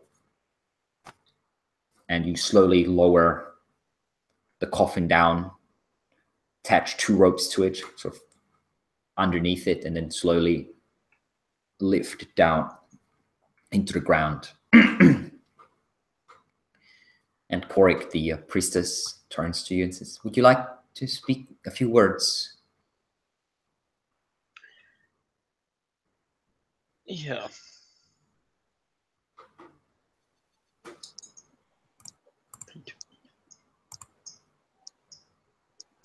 Of course. Take your time. She takes a few steps back. Everyone focuses on you. Quiet, the singing quiets down. Well, I'm going to just get up to the coffin and lean in and just say quiet so no one else can hear it. Day one, you wondered why I had around my neck. It's now yours because I abandoned the job that gave it to me, and I failed the last job, which was you. So I have no use for it anymore. It's yours. And I step away. Okay.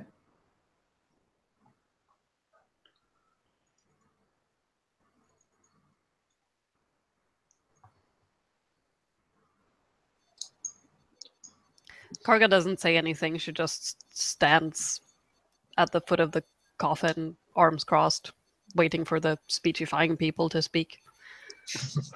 Okay. Master Silas?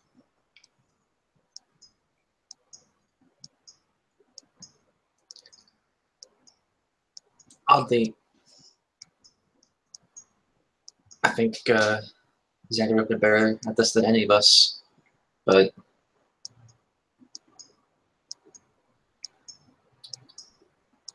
looks like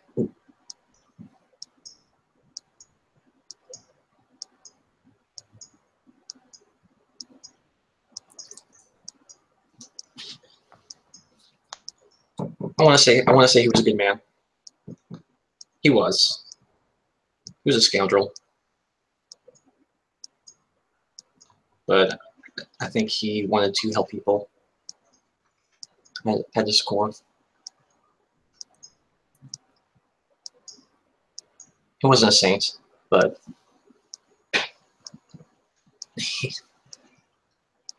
he kept the rest of us alive a few times now.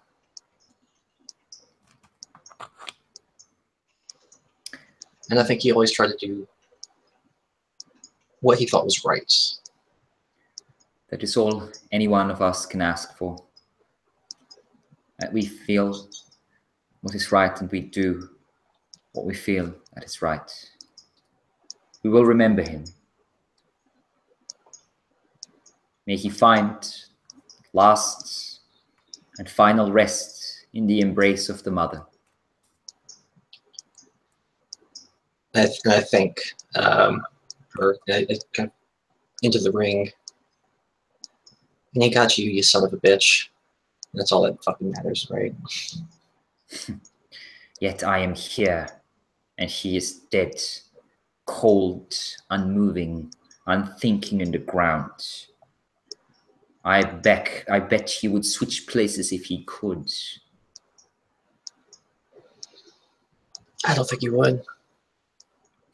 Then he was and is a fool. Anything is better than nothingness. Priests speak a lot of rest, but none really knows what lies on the other side.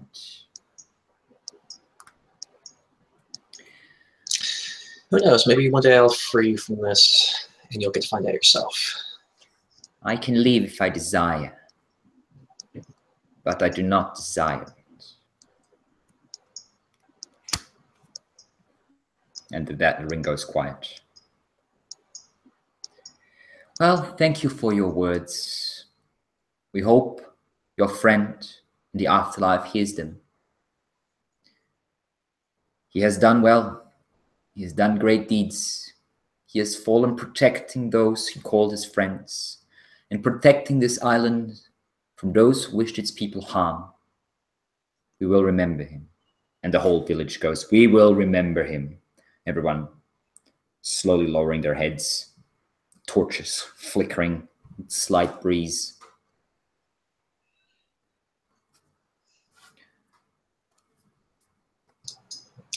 Give Tom a little scratch on my shoulder. And then a couple of people step up with shovels and look at you expectantly. One of them holds the shovel out towards you with an asking expression on his face. I'll grab a shovel and help out. All right. I will too. You start slowly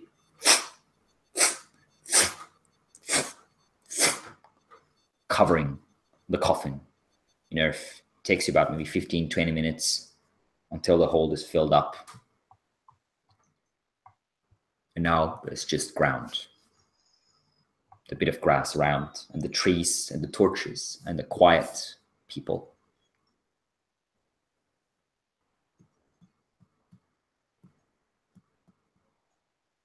And then slowly but surely the people on the edges start walking away. Couple remaining, those one of you that knew him and know you better. Lars, a couple of the members of the militia, Mia Shaley, 2 or 3 of her serving boys and girls.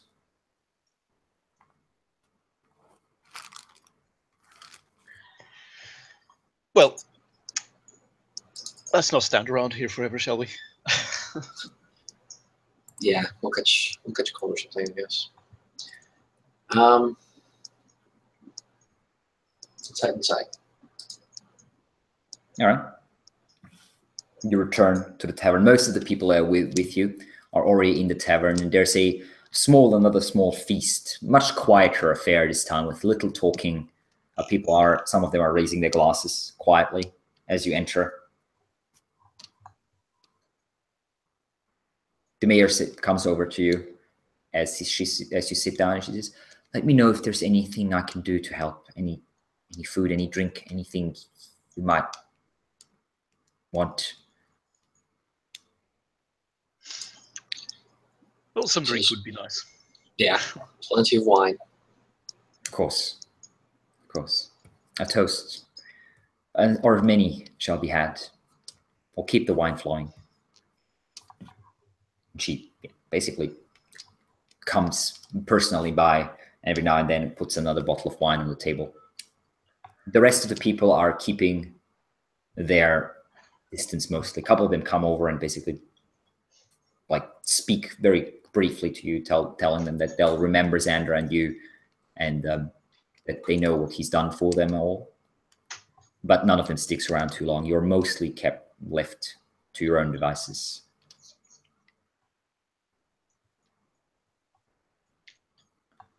Well, good news.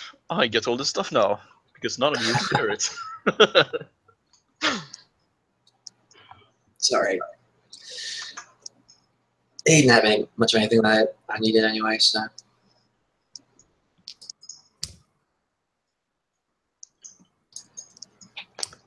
Oh, that son of a bitch.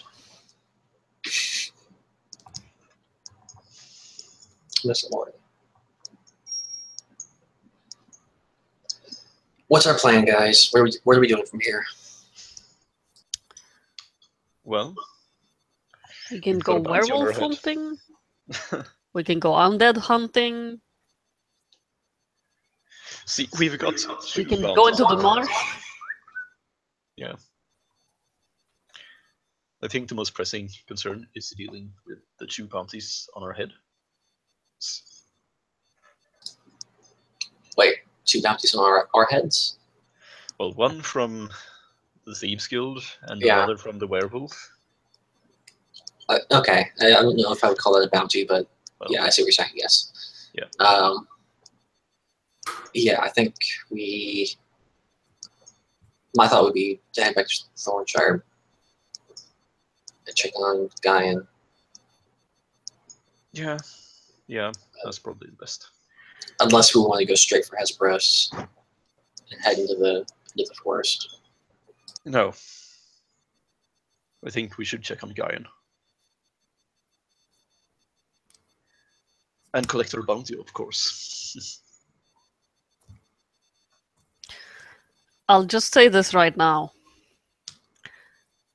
I will hunt the werewolf. Hopefully I will kill the werewolf. I'm not burning that village to the ground. I'm not killing a No, bunch no, of people no, that we no. know nothing about because I- some assassin said we should. I have no interest in I'm just following throwing through that out. on that. No, that's Hesperos. I wouldn't care about Hesperos had he not like come after us on like a fucking rampage. You know? Well, he has a werewolf. Yeah. And we won't. Much better to have I no was- werewolf on the island than to have a werewolf on the island. I would have been perfectly content to let him sit in the forest, but he came to the city. He killed people. He's obviously a threat. Yeah. But And- perhaps that means we should ride around the forest on our way back, if we're trying not to meet him yet. Yeah. And Hadley is coming here. Maybe we will. If we want to leave early, we can catch him on the way back. Maybe.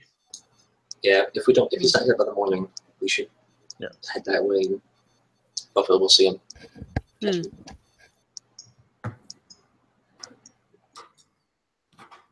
God, that ticking noise is annoying. I'm sorry. I wish I knew what the hell it was, where it was coming from. I have no idea. Like the nearest It's ticking thing is like. wow, I mean, there's, like, it's like getting stronger. That's funny. it's weird. This is so weird. Like, because like I have a watch in my closet, like 10 feet that way, 15 feet that way, but I don't know. This is weird. Sorry. Your cam isn't on if you're trying to point. No, I'm eating. Okay. So It's not nearby. Is the operative part. right. Yeah, we'll survive. That's all right. Yeah, I'm gonna close that door real quick to see if that makes a difference.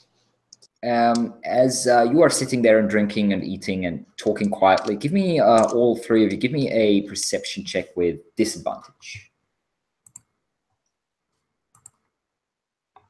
Hold on. Is it still taken? Yep. 15. I have alert if that's pertinent, by the way. What does that do again? +5 to passive perception. All and right. I can't be surprised. Yeah. Yeah. Ooh, 19. Wow.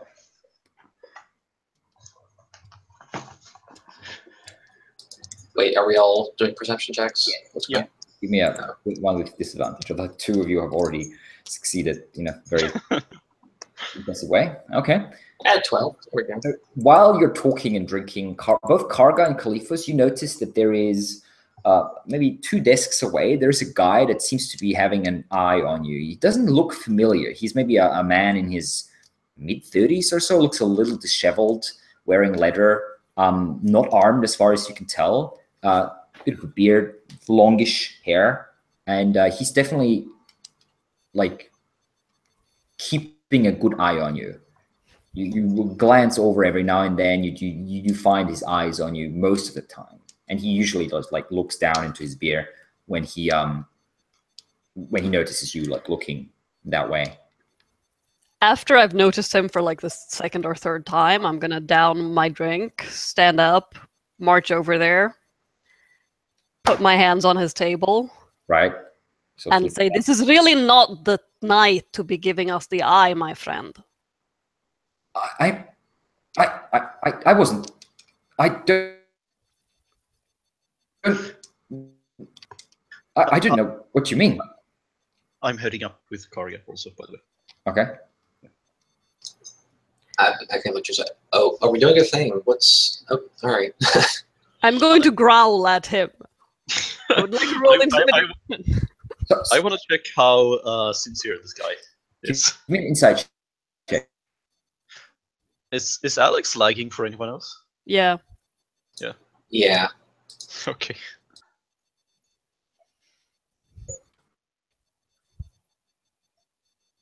Hello, GM. Okay, I think hello. Hey. Now we can hear you again. Kind of. Kind of. Hello. Yeah, there we go. I'm back. Sorry about that. So you said you wanted to check him out, right? So roll me an insight check, Khalifas, and Carly, you can give me an intimidation check if you want. 11. Okay. Do you wish to be? What do I do? Do I trip on my way there or something? What did you roll? I rolled a I rolled a crit fail, but I got a 4 because I have a +3. Okay, so yeah, he doesn't seem particularly impressed. Like he says, "Sorry, didn't want to stare. I just seen a load of fuss being made around you guys. That's all. But I heard that you lost someone, so sorry. No offense."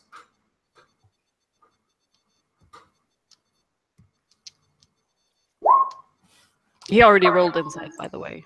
Yeah. Well, you can roll this. Yeah, I know. I'm not interested. I mean, he seems sincere enough to you, Khalifa. I You don't don't- pick up him. So I'm not really sure what's going on, but I'll cast Detect Thoughts. Just kind of get like a quick surface read up. Okay, so he seems nervous and kind of glad, and he's sort of like kind of like, that's close. I think they're buying it.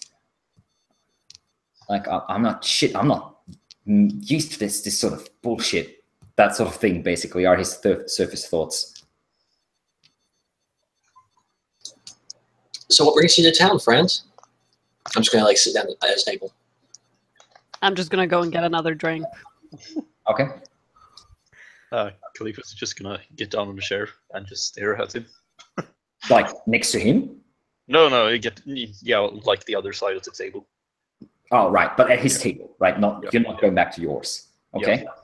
So he looks a little like, sorry, I didn't mean any offense. No, it's fine. It's fine. Look, it's been a somber day. But you know, I guess I'm looking for just a little distraction. So yeah, like what brings you to town? What's your name? He hesitates for a bit and says, my name's Garrick. He's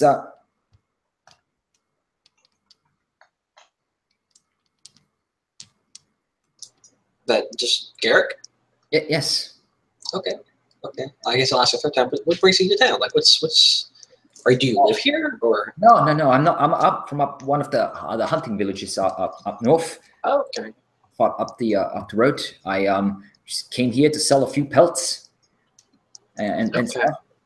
Right. I just arrived yesterday. I heard there was stuff going on.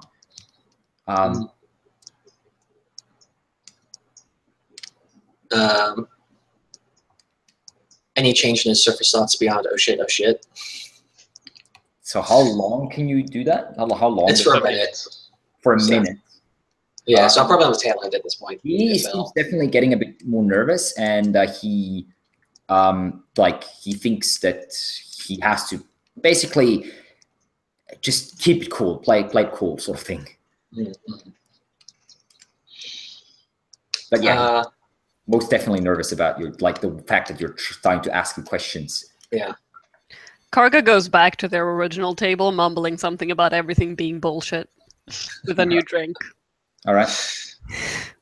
It's not good for an orc to not be able to scare a guy, man. Oh.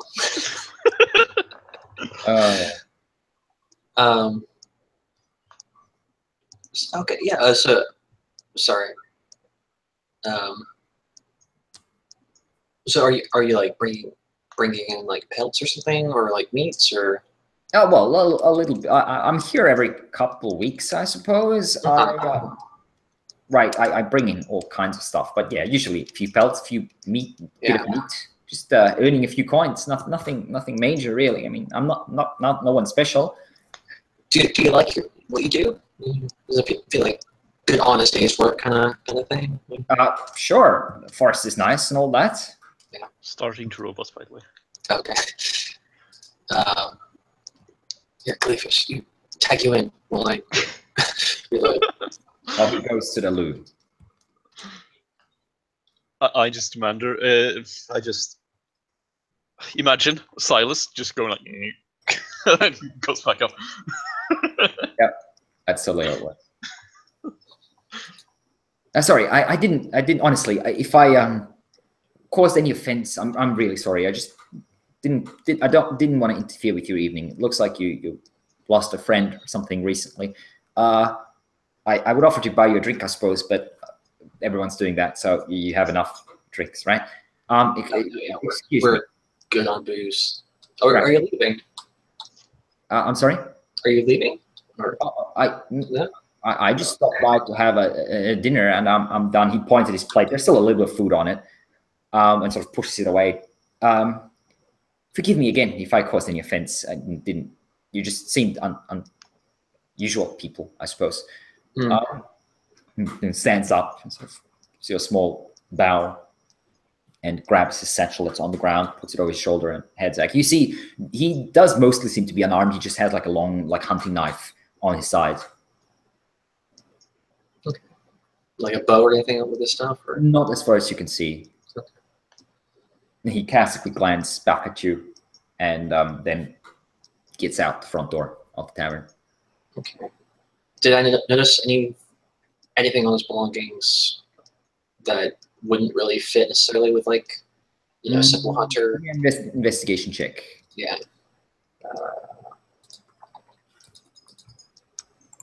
Let's do investigation. Sure. Oh, good. Okay, the one was in the okay. second slide. Yeah, he looked like someone, like the way he was dressed and his equipment and such would say he would look like someone who's like a hunter or something, necessarily. There was definitely something a bit like nervous about him. You don't remember seeing him in the hunting village when you were there, but I mean, that doesn't necessarily mean he's not one of them. You haven't like talked to every single person there. Okay. All right. I guess we're gonna go back to drinking for now. That was weird. Mayor Shaley comes over and she puts another glass of wine on your table. I'll ask her if she recognized that guy or if she knows him. He came in here, I think, yesterday. But no, I don't know him. Okay, just curious. Don't think I've seen him before. He's not from our lake, if that's what you're asking. No, yeah, apparently he's from a nearby hunting village. Maybe. Okay, sorry, that's all. Thank you. Of course. And I go back to the other two, and it's like, Silas, yeah. could you send your little pets to Talon? You know what? Yeah. I think Tom would like a little excursion right now.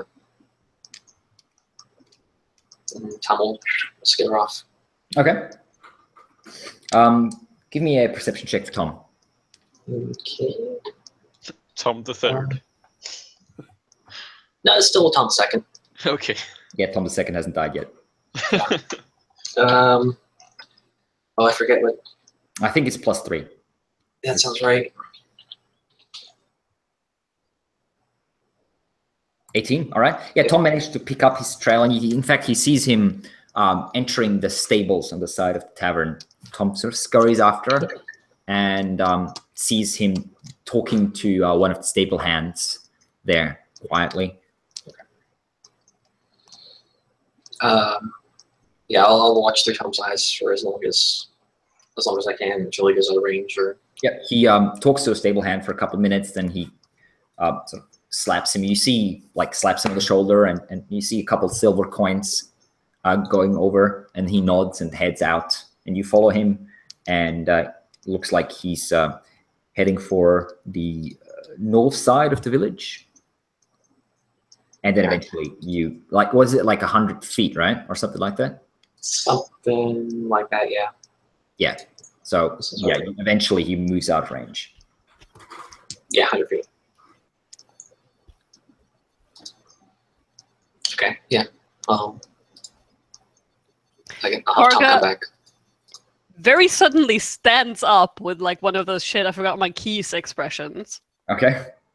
Marches over to where he was sitting, turns into a dog, Okay. and sniffs around to check whether this was the same dude that she smelled going out of the forest. Yeah, people in the tavern look as this large bloodhound is now standing where Cargo's there a moment ago, like, did you see that? And I crit fail my everything smells like beer and vomit, probably. You have advantage because Oh, thank God. with that as that animal, you have advantage on smell checks.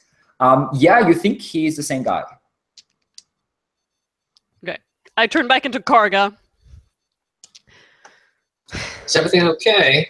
I smelled that asshole coming out of the forest earlier yesterday, something. Recently. I don't know. I've had a lot of wine. Oh, okay. I went for a run. I smelled somebody who came out of the forest recently. Okay. With just like straight out of the forest? Mm. I lost the scent around the lake. Oh, fuck. Is he from Darkholme? Probably. I mean, I guess the hunters could go that way, but it seems like a risk to take on your own. We should go after him. Yeah.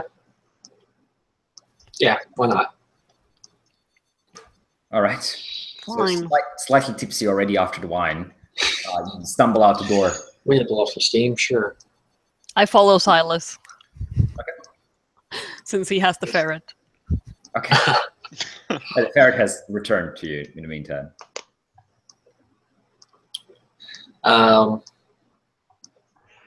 I guess I don't know how good Tom would be at tracking this guy. But, yeah, I guess are we going to just like grab our horses and pursue? Did he head out of town? You're not sure. He headed towards the north side of the village, but the village is larger than 100 feet, so you couldn't like follow him. Yeah. All the way. The exit is on the south side, isn't it? There's two exits. There's one that sort of goes south, and the other one sort of goes west. There's no door, no gate in the fence on the north side. But I mean, you could easily climb over the fence if you wanted to. It's not that high. Wait, did he take a horse from the stables then? No, he did not. Okay.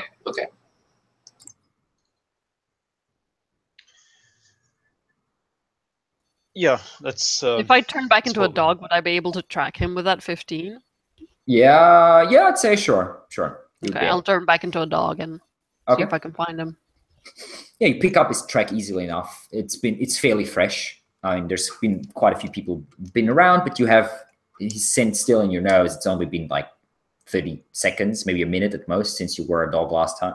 So you follow him, and you do eventually follow the trail up to the north side of the village and then reach the fence, the outer sort of wooden wall, which is about maybe about 10 feet high or so.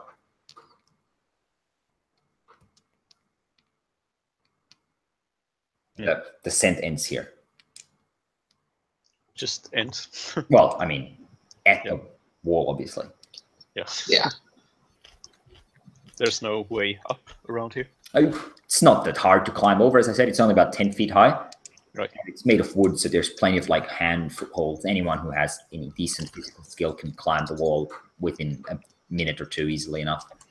I mean, I'm a dog, so I'm gonna go out, I guess, the west entrance and All right. try to find the same spot outside of the fence to pick up the trail again to see if Okay. he came down on that side. Okay. Yeah, you can. That you will have to roll me another survival check for that. Perception check, I suppose, in this case. Are you following the other two following? No, I'm gonna turn to Silas and ask for his spyglass. Oh, it's dark. You wouldn't be able to see much outside. Okay. The sun has Yeah. set. This is like like 2 hours after sunset. So it's like 10 o'clock in the evening or so. Yeah, but Okay. Oh, I'm gonna follow our bloodhounds. So. Okay. Also, I probably wouldn't be wearing my armor at this point in time. Okay. Fair enough. Yeah. Fair enough. So you follow outside, and you the two militia guys at the gate open the gate readily enough. Once the people who are not the bloodhound tell them that it needs to be opened, and then you run outside, and Karga sniffs around a bit to the north side of the village, and you easily enough find the trail. You start following the trail. It cuts across sort of the northern side of the fields and seems to be going sort of north east towards the forest on the northern, past the northern side of the lake, basically. The guy has maybe about a 10-minute head start on you or something, so he couldn't have gone that far. Especially because he was on foot. But it is also pretty dark here, so there's not much to be seen. I'm going, as fast as I can while keeping the scent. Okay, and Jogging. Are you waiting for your companions to catch up because you're as a bloodhound? Not particularly. I'm a drunk dog. So. Okay, cool. So you Karga just disappears in the darkness in front of you. Awesome. Great. I'm gonna cast locate object on the hunting knife he had. Oh, what's the range So, of that? 1,000 feet. Yeah, that will work for sure.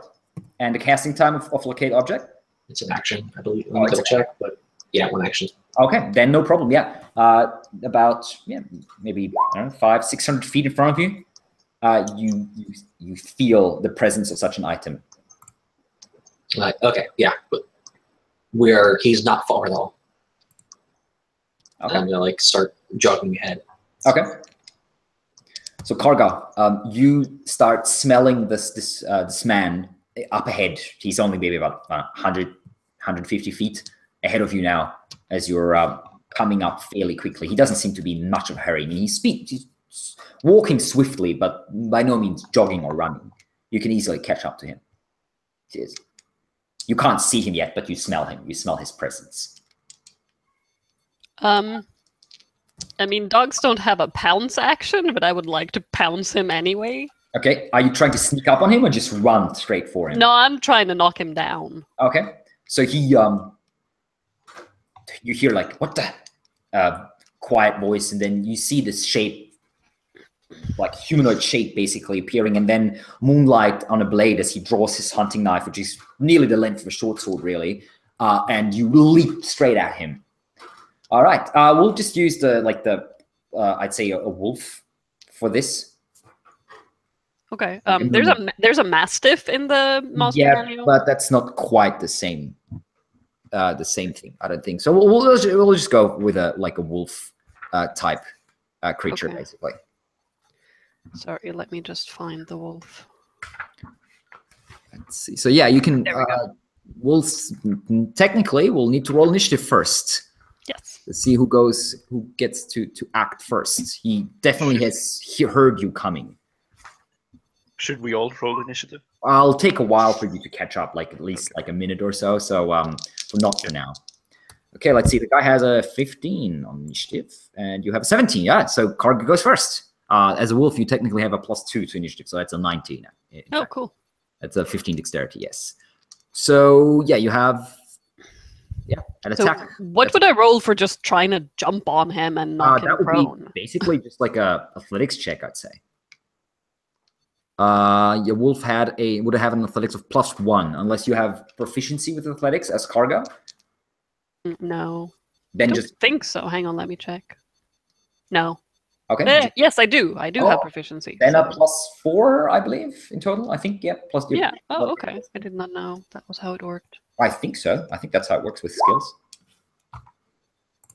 12. Let's see. And I have a 6. So yeah, you leap at the guy just as he's drawing his hunting knife. He's like, shit! And you barrel into him and he smashes onto the ground. Like you standing on his chest. And you guys, Caliphus and Silas, you hear like, oh shit! And then like a growl somewhere up ahead in the darkness in front of you. Mage armor. Okay. Just starts running for it. All right. So what are you doing now, Karga? I'd like to do a bite attack against the hand that's holding the Okay, well, first he will try to sword. stab at you. Yeah. Let's see. What's your arm plus as a wolf? That's on a 13. 13. Yep, no, he misses. He stabs at you, but you twist aside, and it just cuts a little bit into your fur. And you want a bite attack against his hand? Sure, go ahead. Yeah. You have advantage because he's prone on the ground. And it's a +4, I believe. Yeah. It's 19. That is most definitely a hit, yes. Roll damage. I'm assuming you're trying to have him drop the knife or something, basically. Okay, go for it. Let's see, that's a 2d4 +2. Yep, exactly. 7.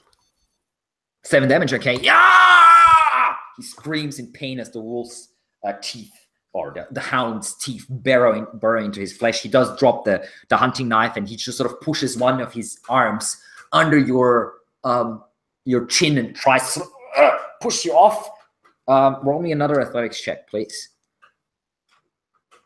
Like basically now grappling you, like 2 hands, one behind your ears and the other one like at your throat. Oh shit! Yeah, natural 20, no chance. He is a 17, so you're 24. So now you're just on him, and that's basically how you find them. As Caliphus sort of rushes out of the darkness, you have dark vision, right, Caliphus? So you can see. I'm not sure I do actually. No, I do. You're too fine. Yeah. So you rush out and you see this figure, this man, sort of struggling with this large hound that's on him and whose teeth are still in his like arm muscle, and there's the hunting knives on the ground. Help me! Help me! Karga down. Hold person. I let go of him with my teeth, but I stay on top of him. All right. Help me! This beast! It's attacked me, please! Sure, if you tell us why you're actually here. What? So a whole person, you said? Yeah. Okay, yeah, he can try. He just Talk then. freezes while he's on the ground, still like... Well, do we have something to tie him up with? No. Oh, shit. All right, well, look. I give him a look that says, I'm a huge dog sitting on his chest, but it's dark, so he probably doesn't quite understand what I mean. Yeah. All right. And he also can't move. So... Oh, no, I meant Silas. Oh, right. Look. I give Silas a look of, we don't need rope, we have me. Okay, fine. Bye. I'll let go of the whole person. What are you doing? Please. Where are you from? Why are you here? I just came to trade some furs and meat, and this beast attacked me. Buddy. I'll lean or kneel down next to him. I think we all know the jig is up. He's clearly lying. Just show him some magic, cut off a finger or something like that. He will tell you whatever you want him to. It's where it flies with honey and vinegar and all that. Shut up, Daemaris. What? Give me a intimidation check with advantage. With advantage? Yes. Can I light a fire with thaumaturgy? I think I can. I think so. I think you can intensify it. I don't know that you can.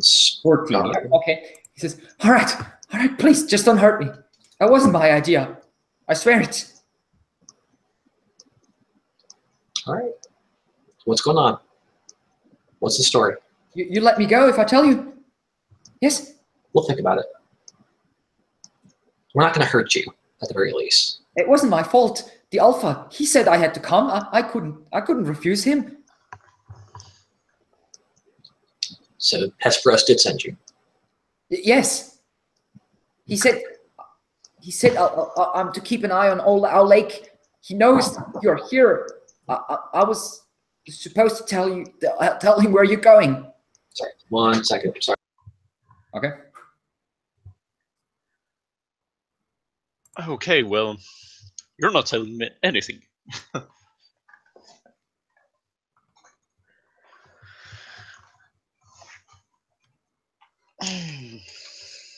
No, I cannot light a fire with thaumaturgy. By the way. All right. Yeah, you can. I think you can change the color of a fire and like make it a bit bigger, but you can't light it initially. Flicker, brighten, dim, or change color. Yeah. Right. Okay, sorry. Okay. So he just said that he was just supposed to watch Owl Lake Yes. for us specifically, or Yes. He said for me to come get him and Kane as soon as I figure out where you're going next and how long you're staying and all that sort of stuff. Mm-hmm.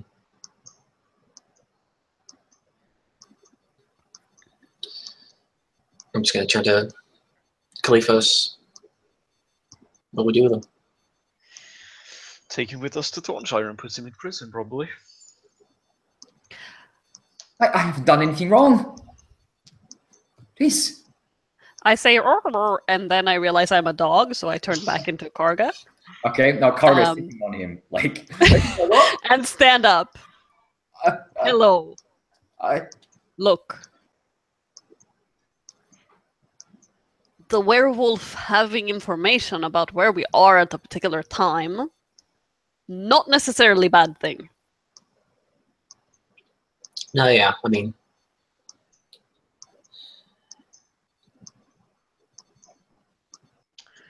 where do we want that to happen?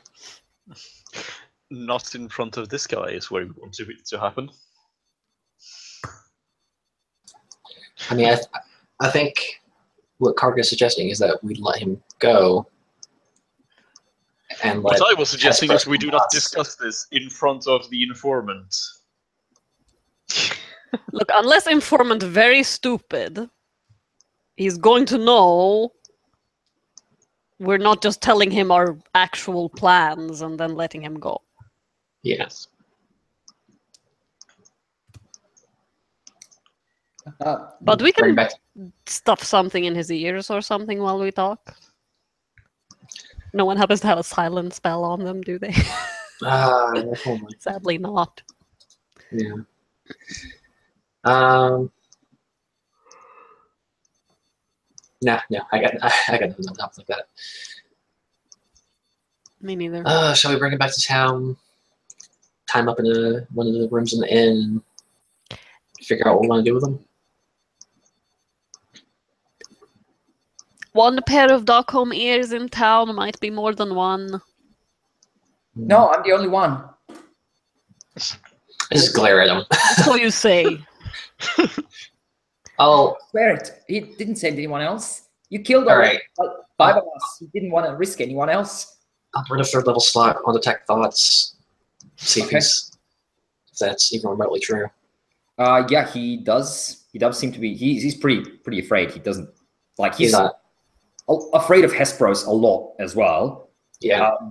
But at the moment, Hesperos isn't here. Although you do detect in his thoughts that Hesperos doesn't seem to be that far away. Okay. Where is Hesperos? Where are Hesperos and Kane right now? Just a few hours from here in the forest. Okay. They're waiting for my report. Are they expecting you right now, or is it kind of like an open time frame? They were expecting me either tonight or tomorrow. Okay. I say, go back to town. Maybe rest the night. And maybe we go and visit Hesperos and Kane.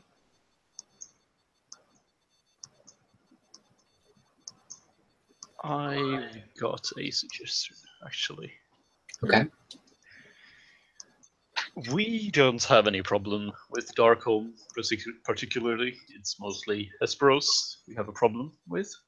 Yes. So we could leave this guy with a message that will fight for Darkholm's freedom if Hesperos meets us in battle or surrenders. As you say, so you still have the detect thoughts, right? As you hear this, like as Khalifa says that, you realize that this guy is like has a very strong feeling of deja vu, as if he's heard something very similar not very long ago, and basically.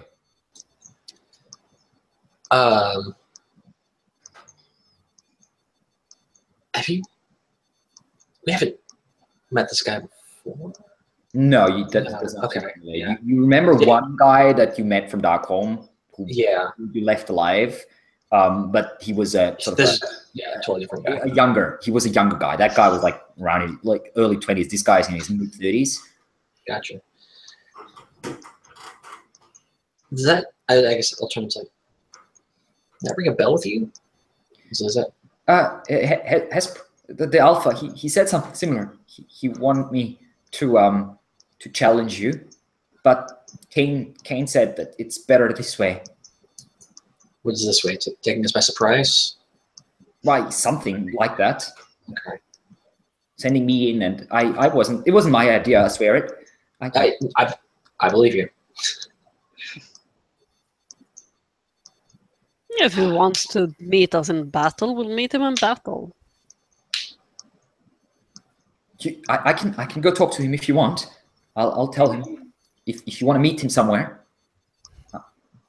He would. I'm sure he would come.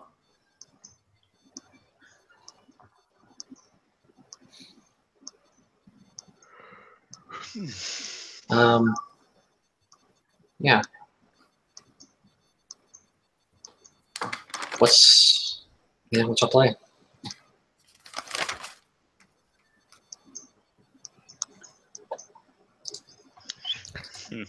We meet him someplace where he hopefully cannot hide a bunch of extra people in the bushes. Yep. There's no one else. And then we try to kill him. There's no one else with him except for Kane. Mm. Yeah, Outside the forest. He's totally lying. There's another guy. You can see it in his thoughts. There's another guy with them. One more guy. Okay. Well, it's you, Hesperos, Kane, and what's the other guy's name? Sorry, what was his name again? Tyron. Yeah, Tyron. Thank you. Yeah. He's like pretty. I don't. What?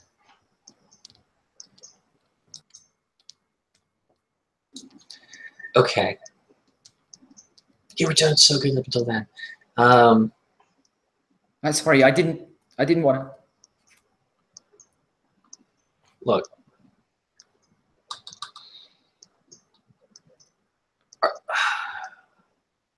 How about this? We send him back. Tell him that we'll face Hesperos and Kane. This third guy. If this third guy doesn't want to die, he should probably not show up. I don't think you'd be able to stop him. You kill his son. Okay. That's fair. Well, that'll be his decision then. Where do we want to meet him? Can Fields, in the fields between town and the forest. Just out in the open. Just somewhere around the lake, maybe on the northern shore, if I can suggest that. How wooded is it there? Not particularly. I mean, there is obviously the forest edge is not far from the shore, but if you look at the map, there's about maybe, I don't know, like a mile or half a mile at least between the edge of the forest and the lake. There's a bit of space, and that mostly like shrubland, a few bushes, grass, a few trees, but nothing where you can hide like a large bunch of people. Okay. How about this like little northwestern bump, like around there? I suppose that works. Wait, I can tell the Alpha that you want to meet him there. All right. Where when do you want to meet him? Midday tomorrow? Midday. I can tell him that. You guys are good at that? Yep. Yes. All right. You let me go, and I'll tell him. He'll be there. We'll be there. Yeah. All right. I step off of him. He stands up, clutching his arm a bit. There's still a bit of blood trickling through. The wound is painful, but by no means like life-threatening. I'll tell him. I'll tell him. And he turns and, with one last look, not even picking up his hunting knife, just starts jogging away into the darkness towards the forest.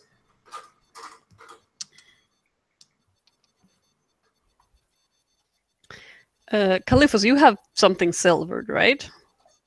Yeah, the sword that I'm not using anymore. But I think this new sword is equally proficient at killing werewolves. Yeah. Yeah. I think you two will have to take the wolf, at least at first, because my teeth won't do much to him yet. And I'll take Kane, I suppose, and once I have to resort to spells, I'll help you out. Okay. Do we go back to sleep? Yeah. Yeah, I think we do. Don't forget to drink water.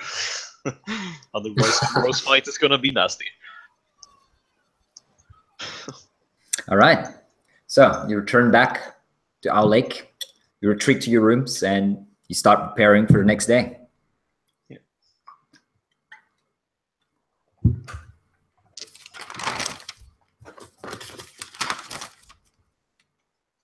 All right. So be sure that to prepare the spells you want to prepare, guys, in the morning, and also give me 2 portent rolls, Silas.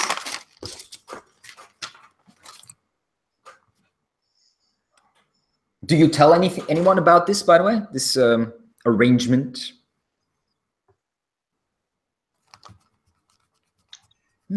14 and 9. Okay.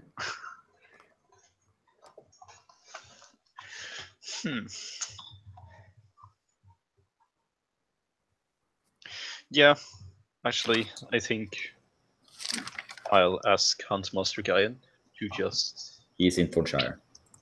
No. You mean Talking about Lars Fallon? Lars? Yeah, Lars, yeah. Right?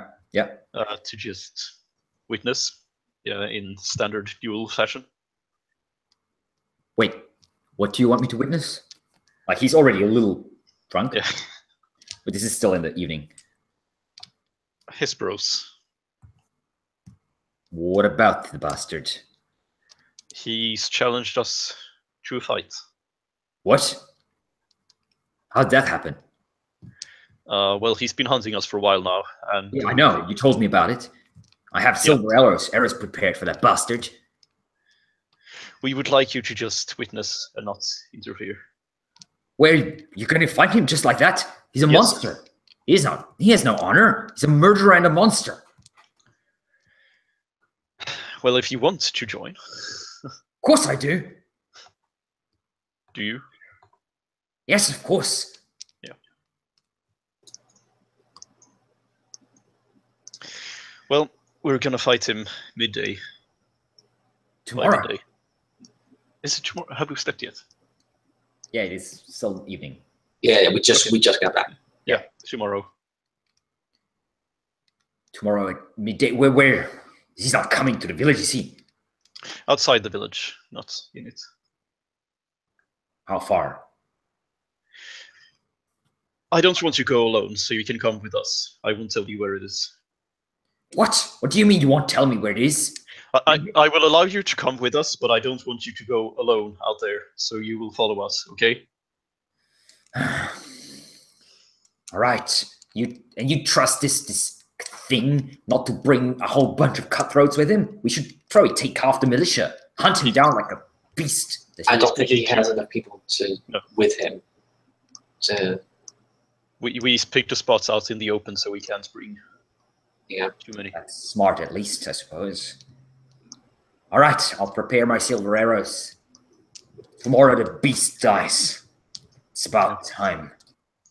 Him and 2 others. I don't care who else is there.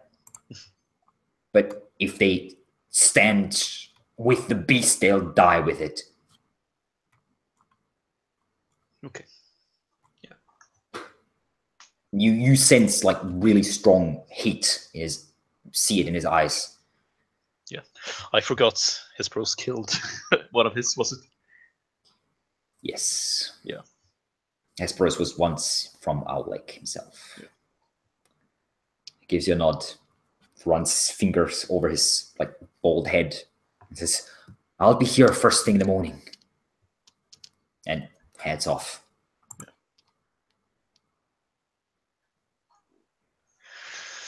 Okay, well, I head back to the tavern, drink like 10 glasses of water, and go to sleep. Yeah. Same. All right. Next morning, it is warm with a few clouds, a bit of a wind, a breeze. So prepare your spells, everyone, and any other preparations you want to do. Yeah, I prepare all the spells.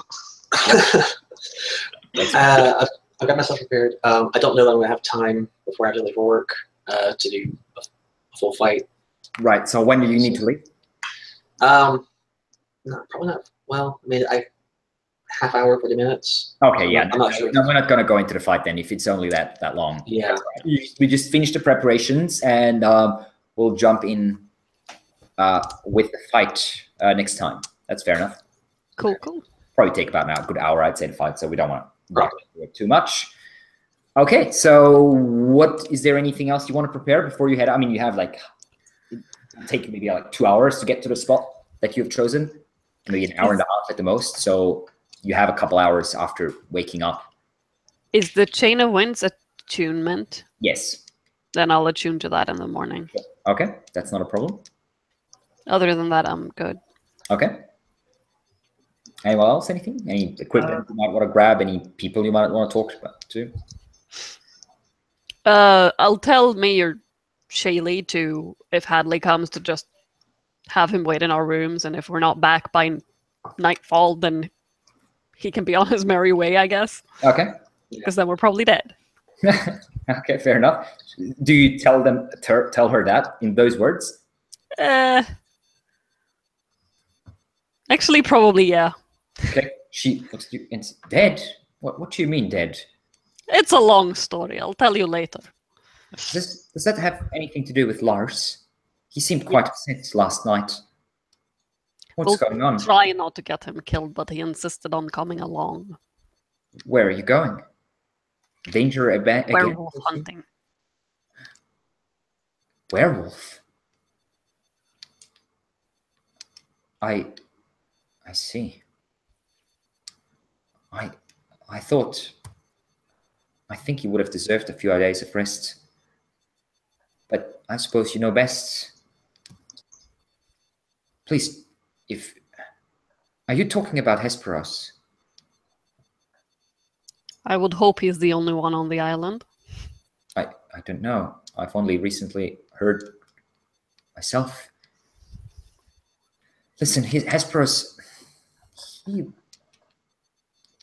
He's one of our... He was one of ours, I suppose.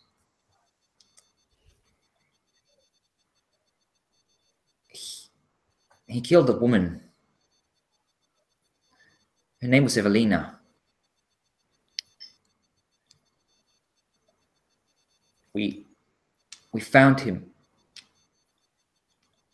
covered in her blood. We didn't know that he was cursed at the time. I suppose it would have been his first kill. I don't know what happened to him. But he was a good man once. Lars... A lot of people are. Yes. And if he had come to me out of the forest and said, help me find this cure for my curse, I would have helped him. But he wants us dead. I'm not going to get eaten by a wolf. I see. No, I understand. He's done bad things. I'm sure. Just understand, Lars, he doesn't think clearly about these things. He would sacrifice himself to take Hesperos down. We will try to make sure he doesn't have to. If you can, I think, at least for the man he once was, Hesperos deserves a clean, quick death. Let us hope. Thank you. Good luck. Is there anything you need? Anything I can help you with? Don't suppose you have a silvered sword lying around? No, I'm afraid. That's okay, I'm no good with swords anyway. I see. And I give her a pat on the shoulder and head over to find wherever the hell they are. A small halfling form. Yes. Good luck. Thank you. I guess I will take the silvered sword that Kalipos is no longer using. I'm You not. can borrow it. Well, yeah, yes, I will borrow it. Okay. What kind of sword is it? I think it was a I expect you to give it back, even if I die. Okay. That's fine. That's fine. What kind of sword is it again? Is it a short sword or a long sword? I think it was Saber. Oh, saber Oh, yeah, saber is that a... or a scimitar? No, we did a special thing where it had long sword stats, but it was a saber. Oh, okay, so that's a martial weapon then. So you Okay, yeah. I'm not expecting to be professional with it, but Okay, right. it's nice to have something Just making sure. physical, just in case. Sure, fair enough. And Lars is basically waiting for you at the door of the tavern, just making sure you can't leave without him. He's like sitting there and just like he's ignoring this a few people just standing there like asking him questions, but he's just like very intensely focused on refletching a couple of his silver arrows. And he has, I think Zann'der gave him a silver short sword, if I recall correctly. So he has that with him as well. Just fairly impatiently waiting. Okay, well, you ready to head out then? All right. Do you want to take your horses or you go on foot? I think we'll go on foot. Yeah, but seems fine. All right. I hand him my spare healing potion also. You hand who? What's his face? Lars. Lars. Right. Yeah. Okay. Yeah. Okay. He takes it, nods, puts it away. Let's do this. Let's go kill the beast. Finally. It's hot. Long overdue. He'll no longer slaughter any innocents here. So where are we going now? Can you tell me? Finally? Yeah. Northwest. Northeast, we said, right? Northwest. Okay. It's that little northwest bump. that comes out of the lake. Oh, yeah. There. I see. Over there, right? Not far. It should only take about an hour and a half to get there. Yep. You said noon. If we leave now, that would give us a good hour or so once we get there. Yeah, that's fine. All right, then. Let's go. You head out. A couple of people like still asking questions of Lars, and she's like, "Quiet. We'll be back in a few hours." I'll pushes his way past his friends. As we're walking, I ask Daemaris, it's like, "You ever fight a werewolf?" No, but I have studied them. Do not get bitten. That is where the curse is transferred. That is some lame advice for a really old mage. I'm just saying, out of character. I think I don't maybe don't put it in words so much, but like that thought definitely passes it over to him. Thank you, wise one. There is more, but you don't seem interested. Oh, if you're gonna be like that. Be aware, I have lived a long time. I know many things. You would be intelligent to make use of my knowledge if I choose to share it freely. I'm sure we'll come to an understanding sometime. I am sure we will. Now tell me, have you heard of the place of power on this island?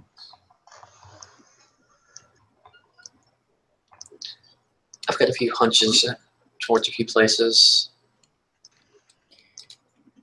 Your magic, it is not particularly impressive. It could become much stronger very fast. I can show you how, where. Let's keep that in the back pocket for now. Yes, of course. Survive the werewolf first. Most of our magic should be able to pierce his regeneration quite easily. Don't go and start claiming possession just yet over our magic. Yes, of course. Forgive me. Your magic. Of course. I am just a narrator, if you so will. If it was our magic, it would be more potent. This creature would, well, let's say it would not survive long against me.